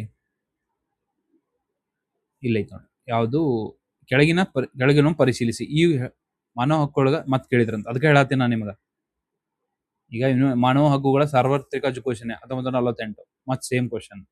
ಮಾನವ ಹಕ್ಕುಗಳ ಸಾರ್ವತ್ರಿಕ ಘೋಷಣೆ ಅಡಿಯಲ್ಲಿ ಮಾನವ ಹಕ್ಕುಗಳು ಏನೇನ್ ಅದಾವ ಅಂತ ಕೇಳಾರ. ಈಗೂ ಏನ್ ಥಿಂಕ್ ಮಾಡ್ಬೇಕು ನೀವು? ಬ್ರಾಡರ್ ಥಿಂಕ್ ಮಾಡೋದು, ಲಿಮಿಟ್ ಮಾಡಂಗಿಲ್ಲ. ಶಿಕ್ಷಣದ ಹಕ್ಕು ಐತಿ, ಸಾರ್ವಜನಿಕ ಸೇವೆ ಹಕ್ಕು ಐತಿ, ಆಹಾರ ಹಕ್ಕು ಐತಿ, ಒಟ್ಟ ಲಿಮಿಟ್ ಮಾಡ್ಕೊಳಂಗಿಲ್ಲ. ಈ ತರ ಕ್ವಶನ್ಸ್ ಕೇಳಿದ್ರ ಬ್ರೇನ್ ಅನ್ನ ಇದನ್ನ ಮಾಡ್ತೈತೆ ಇಲ್ಲ, ಬಾಳ್ ಥಿಂಕ್ ಮಾಡಂಗಿಲ್ಲ.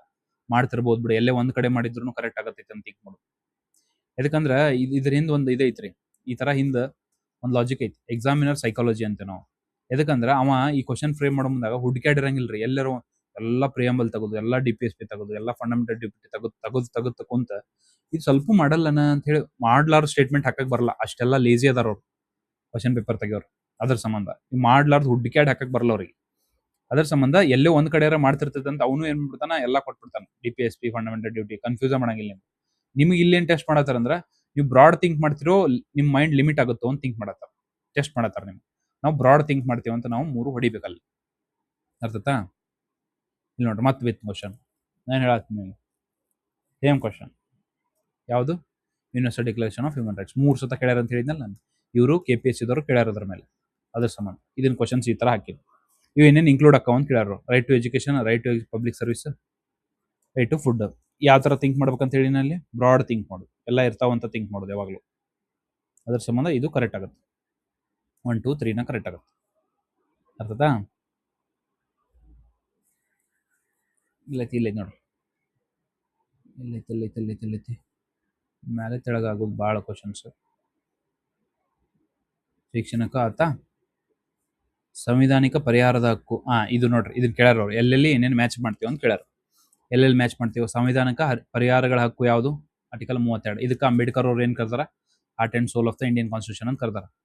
ಧಾರ್ಮಿಕ ಸ್ವಾತಂತ್ರ್ಯದ ಹಕ್ಕು ಎದರ ಬರ್ತೈತಿ? 25 to 28. ಅಗಳ ರಿವಿಷನ್ ಮಾಡಿಸಿದಕ್ಕೆ ಹೆಲ್ಪ್ ಆತಲ್ರಿ. ಶೋಷಣೆ ವಿರುದ್ಧ ಹಕ್ಕು ಯಾವುದು? 23 to 24.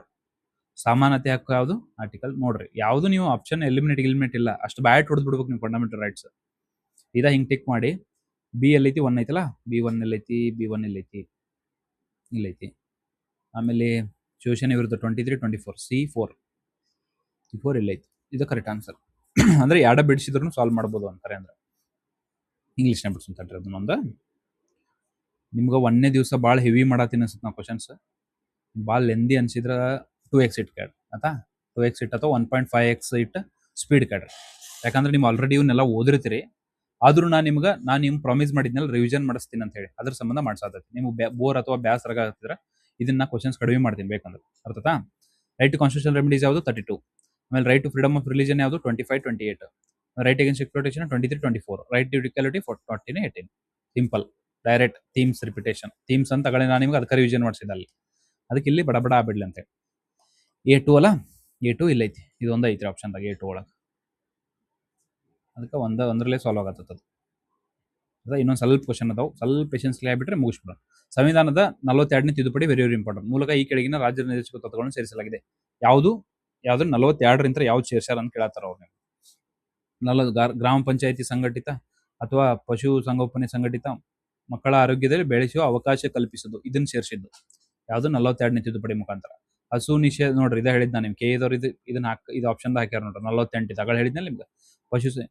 ಪಶು ಸಂಗೋಪನೆ ಸಂಘಟಿಸುವುದು ಇದು ಆಕ್ಚುಲಿ ಮೊದಲೇ ಇತ್ತು. ಆಮೇಲೆ ಗ್ರಾಮ ಪಂಚಾಯತಿ 40. ಅರ್ಥತಾ? ಮಕ್ಕಳ ಇದನ್ನ ಬೆಳೆಸುವ ಅವಕಾಶ ಒದಗಿಸುವುದು ಐತ್ಲಾ, ಇದನ್ನ 42ನೇ ತಿದ್ದುಪಡಿ ಮುಖಾಂತರ ಸೇರಿಸ್ತಾರೆ. 42ನೇ ತಿದ್ದುಪಡಿ ವೆರಿ ವೆರಿ ಇಂಪಾರ್ಟೆಂಟ್. ನಿಮ್ಗೆ ಲಾಸ್ಟಿಗೆ ಏನ್ ಮಾಡೋನು, ಯಾವ ಫ್ಯಾಕ್ಟ್ಸ್ ಇದ್ರಾಗ ಹೇಳೈತ್ಲಾ ಲಾಸ್ಟಿಗೆ ಒಂದ್ಸತ ರಿವಿಷನ್ ಮಾಡಿಸ್ತೀನಿ, ತಲೆ ಕೆಲ್ಸಬೇಡ್ರಿ. ಎಲ್ಲ ಇದ್ರಾಗ ಏನೇನು ಫ್ಯಾಕ್ಟ್ ಹೇಳೈತ್ಲಾ ಲಾಸ್ಟ್ ಒಂದ್ಸತ ಒಂದೊಂದು ಬಡ ರಿಪೀಟ್ ಮಾಡ್ಬಿಡ್ರಿ, ಏನಾರು ಮಿಸ್ ಆಗಿದ್ರು. Direct principles of state policy 42ನೇ ಅಮೆಂಡ್ಮೆಂಟ್ ಯಾವ್ದು ಮಾಡೈತೆ ಅಂತ ಹೇಳಿ? To secure opportunities for healthy development of children. ಇದು ಸಿಂಪಲ್. ಕೌ ಸ್ಲಾಟರ್ ಯಾವ್ದು ಅಂತ ಹೇಳಿದೆ? 48. ಅರ್ಥತಾ? ಇನ್ನು 3 ಕ್ವಶನ್ ಅದಾವ ತಡ್ರಿ. 3 ಅದಾವ 6 ಅದಾವ ನೋಡೋಣ ತಡ್ರಿ. ಇವೆಲ್ಲ ಸಿಂಪಲ್. ಇವೆಲ್ಲ KPSC KE ಕೇಳಿದ ಕ್ವಶನ್. ಸಂವಿಧಾನದ ಜಾತ್ಯತೀತ ಈ ಕೆಳಗಿನ ಹೇಳಿಕೆಗಳನ್ನು ಪರಿಶೀಲಿಸಿ. ಜಾತ್ಯತೀತ ಸೆಕ್ಯುಲರ್ ಎಂಬ ಪದವು ನೋಡ್ರಿ 42ನೇ ಅಮೆಂಡ್ಮೆಂಟ್ ವೆಸ್ಟ್ ಇಂಪಾರ್ಟೆಂಟ್ ಹೇಳಿ ಸಂವಿಧಾನ ತಿದ್ದುಪಡಿ ಕಾಯ್ದೆ ಮೂಲಕ ಪ್ರಸ್ತಾವನೆ ಸೇರಿಸಲಾಯಿತು. ಅವು ಸೇರ್ಸ್ಯಾರ. ನಾವಲ್ಲಿ ನೋಡಿದ ಸಂಬಂಧ ಇದು 2026ದಾಗ ರೀ, ಮೊನ್ನೆ ರೀಸೆಂಟ್ ಆಗಿ ಕೇಳಿದ ಕ್ವಶನ್ ಇದು KEದಾಗ. ಅದಕ್ಕೆ ಏನು ಧಾರ್ಮಿಕ ಸ್ವಾತಂತ್ರ್ಯ 25ರಿಂದ 28 ವಿಧಿಯಲ್ಲಿ ಭಾರತೀಯ ಜಾತ್ಯತೀತ ರಾಜ್ಯವನ್ನಾಗಿ ಮಾಡಲು ಕಡ್ಡಾಯಗೊಳಿಸಿತು. ಜಾತ್ಯತೀತ ಮಾಡಿ ಕಡ್ಡಾಯ ಇದು ಆಕ್ಚುಲಿ ಹಂಗೈತಿ ಆಕ್ಚುಲಿ. ಆದ್ರೆ ಡೈರೆಕ್ಟ್ಲಿ ಮೆನ್ಷನ್ ಇಲ್ಲ. ನಮ್ಮ ಸೆಕ್ಯುಲರ್ ಅಂತ ಹೇಳಿ ಪ್ರಿಯಾಂಬಲ್ ಒಳಗೈತಿ, ಆದ್ರೆ ಇಲ್ಲಿ 25 28ರಾಗ ಇಲ್ಲ. ಆದ್ರೆ ನಾನು ಕ್ರಾಸ್ ಚೆಕ್ ಮಾಡಿದೆ. KEದವ್ರು ಏನ್ ಕೊಟ್ರ ಆನ್ಸರ್? 2 ಹೇಳಿಕೆಗಳು ಸರಿಯಾಗಿ ಅಂತ ಕೊಟ್ಟು 2ನೇ ಹೇಳಿಕೆ 1ನೇ ಹೇಳಿಕೆನ ಎಕ್ಸ್ಪ್ಲೇನ್ ಮಾಡ್ತೈತೆ ಅಂತ ಕೊಟ್ರ ಅವ್ರು. ಅದಕ್ಕೆ ನಾವು ಅದೇ ತರನ ಹೋಗೋಣ. 2ನೇ ಸ್ಟೇಟ್ಮೆಂಟ್ 1ನೇ ಸ್ಟೇಟ್ಮೆಂಟ್ ಎಕ್ಸ್ಪ್ಲೇನ್ ಮಾಡ್ತದೆ. ಇದು ಕರೆಕ್ಟ್ ಆನ್ಸರ್ ಐತಿ. ಜಾತ್ಯತೀತತೆ, ಸೆಕ್ಯುಲರ್, ಸೋಷಿಯಲಿಸ್ಟಿಕ್ ಅವು ವೆರಿ ವೆರಿ ಇಂಪಾರ್ಟೆಂಟ್.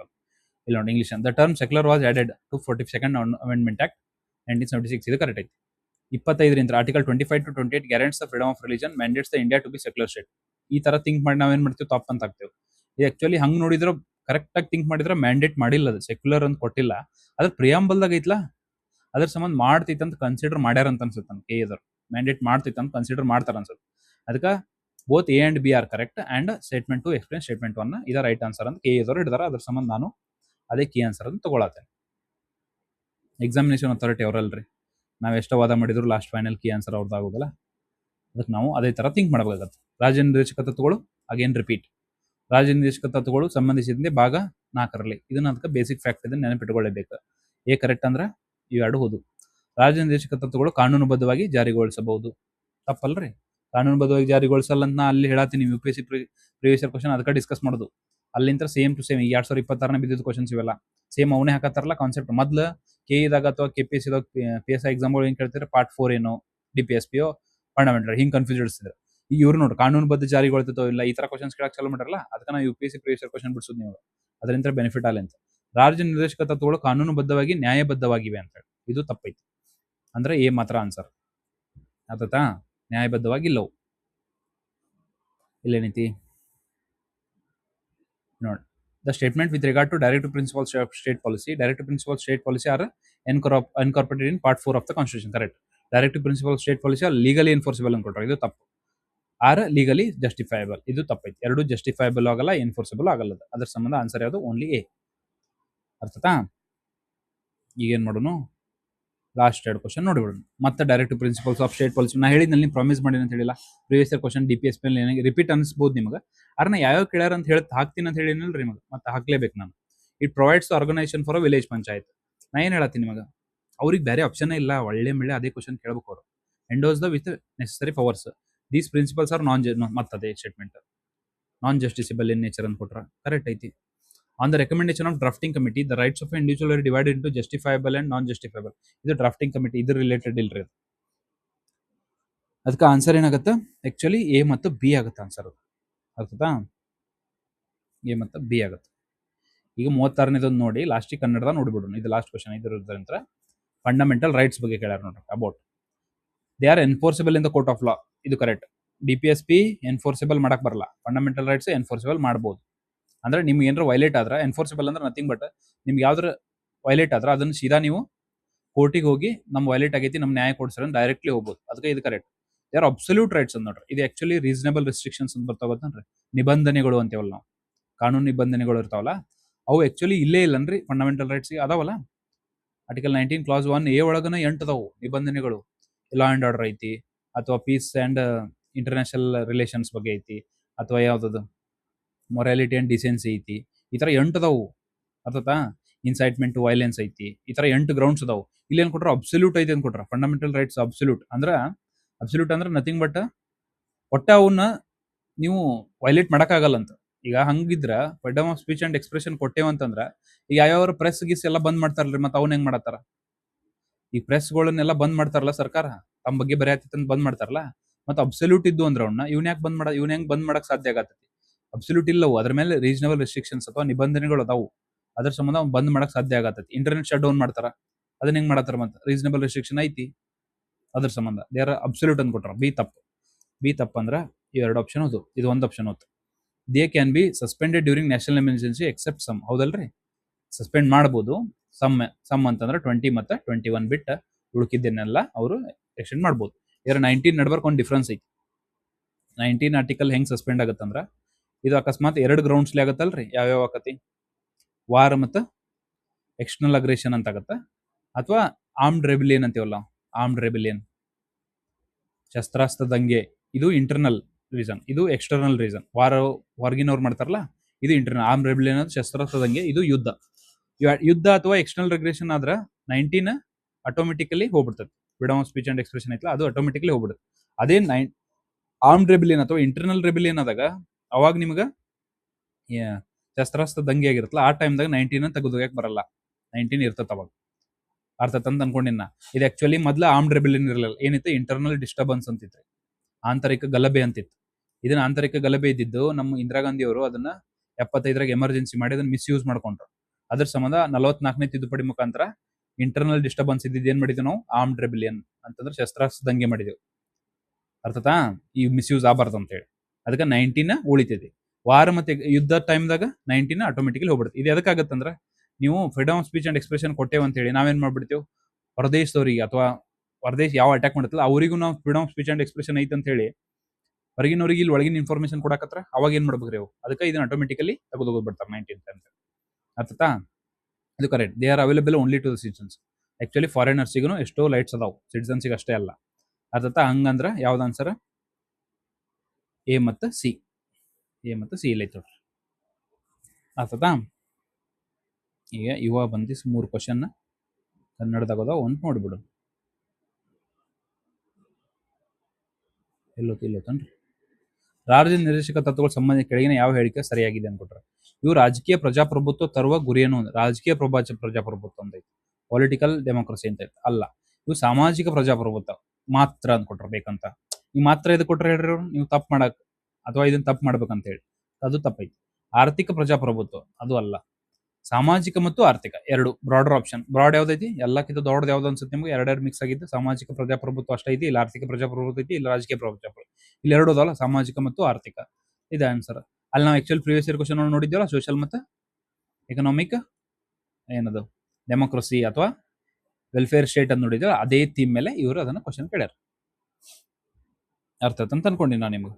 ರಾಜ್ಯ ನಿರ್ದೇಶಕ ತತ್ವಗಳು ಈ ಕೆಳಗಿನ ಹೇಳಿಕೆಯನ್ನು ಪರಿಶೀಲಿಸಿ ಅನ್ಕೊಟ್ರ. ಇದು ಗ್ರಾಮ ಪಂಚಾಯಿತಿ ಸಂಘಟನೆ ಒದಗಿಸುವ ಅವುಗಳಲ್ಲಿ ಅಗತ್ಯವಾದ ಅಧಿಕಾರವನ್ನು ನೀಡುತ್ತದೆ. ಇದು ನೀಡುತ್ತದೆ.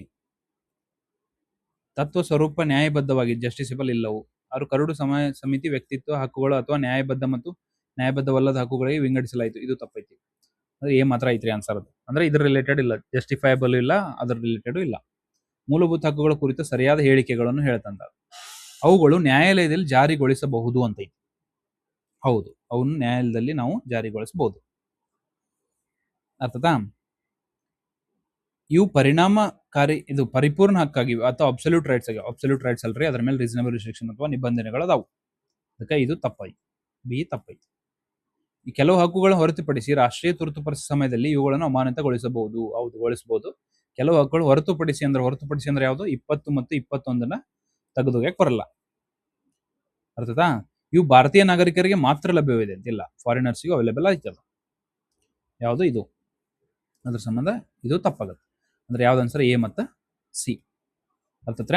ಆಲ್ಮೋಸ್ಟ್ ಎಲ್ಲ ಕ್ವಶನ್ಸ್ ಮುಗಿದು ಅನ್ಸುತ್ತೆ ನನಗೆ. ಈಗ ಏನ್ ಮಾಡೋಣ, ಬಡ ಬಡ ನಾ ಏನ್ ಹೇಳಿದೆ ನಿಮ್ಗೆ ಲಾಸ್ಟಿಗೆ ನಿಮ್ಗೆ ಇಂಪಾರ್ಟೆಂಟ್ ಫ್ಯಾಕ್ಟ್ಸ್ ರಿವಿಷನ್ ಮಾಡಿಸ್ತೀನಿ ಅಂತ ಹೇಳಿದ್ನಲ್ಲ, ಅದನ್ನ ಪಟ ಪಟ ಪಟ ಪಟ ಮಾಡ್ಬಿಡೋಣ, ಮುಗಿಸ್ಬಿಡೋಣ. ಈಗ ಫಸ್ಟ್ ಏನ ಭಾಗ 4. ಭಾಗ 4 ಯಾವುದು? DPSP. DPSP ಯಾವ್ದರಿಂದ ಯಾವುದು? 36 51. ಇದನ್ನ ಬರ್ಕೋರಿ ಬಡ ಬಡ. ಪಾರ್ಟ್ 4 ನಿರ್ದೇಶಕ ತತ್ವಗಳು 36 51. ಅರ್ಥತಾ? ಇಂಪಾರ್ಟೆಂಟ್ ನಾನ್ ಜಸ್ಟಿಸಬಲ್ ಅಂತ ಹೇಳ್ತಿದ್ದಲ್ಲಿ ಇಷ್ಟೊತ್ತ ನಾನು ನ್ಯಾಯಬದ್ಧವಾಗಿಲ್ಲ DPSP ಅಂತ ಹೇಳಿ, ಅದೇ ಎದ್ರ ಬರ್ತೈತಿ? 37 ಆರ್ಟಿಕಲ್ದೊಳಗೆ ಬರ್ತೈತೆ ಅಂತ. ಆಮೇಲೆ ಇದು ಇದ್ರ ಬಗ್ಗೆ ಐತಿ. 36 ಒಳಗೆ ಏನೈತಿ? ಸ್ಟೇಟ್ ಅಂತ, ಸ್ಟೇಟ್ ಅಥವಾ ರಾಜ್ಯದ ಡೆಫಿನಿಷನ್ ಐತಿ. 12 ಒಳಗೆ ಏನೈತಿ? 12 ರಾಜ್ಯದ ಡೆಫಿನಿಷನ್ ಐತಿ. 12 ಮುಂದೆ ಫಂಡಮೆಂಟಲ್ ರೈಟ್ ಸ್ಟಾರ್ಟ್ ಆಕಾವು. 36 ಮುಂದೆ DPSP ಸ್ಟಾರ್ಟ್ ಆಕಾವು. ಅರ್ಥ? 40 ಯಾವ್ದು ಅಂತ ಹೇಳಿದೆ? ವಿಲೇಜ್ ಪಂಚಾಯತ್ ಅಂತ ಹೇಳಿದೆ. ಆಮೇಲೆ ಯಾವುದು 39A ಒಂದು ಹೇಳಿದೆ ನೋಡ್ರಿ, ಫ್ರೀ ಲೀಗಲ್ ಏಡ್. ಯಾರ್ದು? ಹುಸೇನಾರ ಖಾತೂನ್ ಕೇಸ್ ಅಂತ ಹೇಳಿದ್ನಲ್ಲ. ಅಂದ್ರೆ ಇದನ್ನ ಆಕ್ಚುಲಿ ನಿಮ್ಗೆ ಇದ್ರ ಬಗ್ಗೆ ನಾನು ನಿಮ್ಗೆ ಇಂಪಾರ್ಟೆಂಟ್ ಜಜ್ಮೆಂಟ್ಸ್ ಇನ್ನೊಂದು ವಿಡಿಯೋ ಮಾಡ್ತೀನಿ, ಅದ್ರಾಗ ಹೇಳ್ತೇನೆ ಇದ್ರ ಬಗ್ಗೆ ಎಲ್ಲ. ಇಲ್ಲಾಂದ್ರೆ ನಿಮ್ಗೆ ಲೆಂದಿ ಆಗುತ್ತೆ. 48 ಅಂತ ಯಾವ್ದು ಹೇಳಿದೆ? ಅನಿಮಲ್ ಹಸ್ಬೆಂಡ್ರಿ ಅಥವಾ ಮಲ್ಚಿಂಗ್ ಅನಿಮಲ್ಸ್ ಸಾಯೋಡಂಗಿಲ್ಲ ಅಂತ 48 ಐತಿ. 48A ಯಾವುದು? ಎನ್ವೈರನ್ಮೆಂಟ್ ಅಥವಾ ಪರಿಸರವನ್ನ ಕ್ಲೀನ್ ಎನ್ವೈರನ್ಮೆಂಟ್ ಹೊಂದೋದು. ಯಾವುದು? MC Mehta case 48A. 42 ಒಳಗೆ ಏನೇನು ಸೇರಿಸ್ತೇವೆ ನಾವು? ಸೋಷಿಯಲಿಸ್ಟ್ ಅಥವಾ ಸಮಾಜವಾದ, ಸೆಕ್ಯುಲರ್ ಅಥವಾ ಜಾತ್ಯತೀತತೆ ಮತ್ತು ಇಂಟಿಗ್ರಿಟಿ ಅನ್ನೋ ವರ್ಡನ್ನ ಸೇರಿಸೆವು. ಎಲ್ಲಿ? 42ನೇ ತಿದ್ದುಪಡಿ ಮುಖಾಂತರ ಸೇರಿಸೆವು. ಅರ್ಥತಾ? ಆಮೇಲೆ ಯಾವ್ಯಾವ ಹೇಳಬೇಕು? 25 to 28 ಯಾವುದು? Right to religion, freedom of religion. ಅರ್ಥತಾ? ಫಂಡಮೆಂಟಲ್ ರೈಟ್ಸ್ ಜಸ್ಟಿಸಬಲ್ ಅದಾವು. DPSP ಜಸ್ಟಿಸಬಲ್ ಇಲ್ಲ. ಫಂಡಮೆಂಟಲ್ ರೈಟ್ಸ್ ಅಬ್ಸಲ್ಯೂಟ್ ಇಲ್ಲ, ಅಂದ್ರೆ ಇದಕ್ಕೆ ರೀಸನಬಲ್ ರೆಸ್ಟ್ರಿಕ್ಷನ್ಸ್ ಅದಾವು. ಆಮೇಲೆ ಕೋರ್ಟ್ ಮುಖಾಂತರ ನಾವು ಹೋಗೋದು ಆರ್ಟಿಕಲ್ ಯಾವುದು? 32. ಕೋರ್ಟಿಗೆ ಹೋಗಿ ನಾವು ಇದನ್ನ ತಗೋಬಹುದು, ನ್ಯಾಯ ಒದಗಿಸಬಹುದು. ಯಾವುದು? Constitutional remedies 32. 226 ಇದು ಹೈಕೋರ್ಟ್ ರಿಲೇಟೆಡ್ ಐತಿ. ಹೈಕೋರ್ಟ್ ರಿಟ್ ಎರಡಿಸೋದು ಯಾವುದು? 226. ಅರ್ಥಾತ್ 21 ಹೇಳಿ ನಿಮ್ಗೆ. 20 ಯಾವ ಹೇಳಿದೆ? 20 clause 1 ex post facto, 20 clause 2 double jeopardy, 3ನೇದು ನೋ ಸೆಲ್ಫ್ ಇನ್ಕ್ರಿಮಿನೇಷನ್. ಇದಂದ್ರೆ ನಾವು ಕಾನೂನನ್ನ ರಿವರ್ಸ್ ಆಗಿ ಅಪ್ಲೈ ಮಾಡಕ್ ಬರಲ್ಲ. 2 ಯಾವುದು? ಇದನ್ನ ಮಾಡಕ್ ಬರಲ್ಲ, ಎರಡೆರಡು ಸತ ಶಿಕ್ಷೆ ಕೊಡಕ್ ಬರಲ್ಲ. 3ನೇದು ನಿನ್ನ ವಿರುದ್ಧ ನೀನೇ ಸಾಕ್ಷಿ ಹೇಳುವಂತಿಲ್ಲ. ಇದು ಆರ್ಟಿಕಲ್ 20. ಅರ್ಥ ಅಂತ ಅನ್ಕೊಂಡಿನ ಆಲ್ಮೋಸ್ಟ್ ಇಂಪಾರ್ಟೆಂಟ್ ಫ್ಯಾಕ್ಟ್ಸ್ ರಿವಿಷನ್ ಮಾಡಿಸಿದೆ. ಪ್ರಿಯಾಂಬಲ್ ಯಾವುದು? ಪ್ರಿಯಾಂಬಲ್ ಬೇರುಬಾರಿ ಯೂನಿಯನ್ ಕೇಸ್ನಾಗ ಏನು ಹೇಳ್ತೈತಿ? ಪಾರ್ಟ್ ಅಲ್ ಅಂತ ಹೇಳ್ತೈತಿ. ಕೇಶವಾನಂದ ಭಾರತಿಗಳು ಪಾರ್ಟ್ ಅಲ್ ಐತಿ ಅಂತ ಹೇಳ್ತೈತಿ. ಅಮೆಂಡ್ ಮಾಡ್ಬೋದೇನಿಲ್ಲ? ಪ್ರಿಯಾಂಬಲ್ ಮಾಡ್ಬೋದು. ಅದರ ಬೇಸಿಕ್ ಸ್ಟ್ರಕ್ಚರ್, ಮೂಲ ರಚನೆಯನ್ನ ತಿದ್ದುಪಡಿ ಮಾಡಕ್ ಬರಲ್ಲ, ಅಮೆಂಡ್ಮೆಂಟ್ ಮಾಡ್ಬೋದು. ಅಮೆಂಡ್ಮೆಂಟ್ ಆರ್ಟಿಕಲ್ ಯಾವುದು? 368. ಎಲ್ಲ ಆಲ್ಮೋಸ್ಟ್ ಹೇಳಿನಿ. ಇವು ಇಂಪಾರ್ಟೆಂಟ್ ಫ್ಯಾಕ್ಟ್ಸ್ ಅಷ್ಟ. ಇವನ್ನ ನಾನು ಎದಕ್ಕೆ ನಿಮ್ಗೆ ಹೇಳೋದಂದ್ರೆ ಲಾಸ್ಟಿಗೆ, ಇವ್ ನೀವೇನ್ರ ನೆನ್ಪಿಟ್ಕೊಂಡ್ರಿ ಅಂದ್ರ ಆಲ್ಮೋಸ್ಟ್ ಯಾವೊಬ್ಬ ಸೀರಿಯಸ್ ಆಸ್ಪಿರೆಂಟ್ ಅಥವಾ ಒಬ್ಬ ಕಟ್ ಆಫ್ ಕ್ಲಿಯರ್ ಮಾಡೋ ಸನಿಫ್ ಹೊಂಟಾನಂದ್ರ ಅವ್ನ ರೇಂಜಿಗೆ 100% ಹೋಗತ್ತೀರಿ ನಾವು. ಕಾಂಪಿಟೇಷನ್ ಒಳಗೆ ಹೋಗೋ ಜವಾಬ್ದಾರಿ ನಾವು. ಕಾಂಪಿಟೇಷನ್ ಕಟ್ ಆಫ್ ಕ್ಲಿಯರ್ ಮಾಡೋದು ಸ್ವಲ್ಪ ಎಕ್ಸ್ಟ್ರಾ ಎಡ್ಜ್ ಬೇಕಾಗುತ್ತೆ, ಅದ್ರೊಳಗೆ ನಿಮ್ಮ ಎಫರ್ಟ್ ಬೇಕಾಗುತ್ತೆ.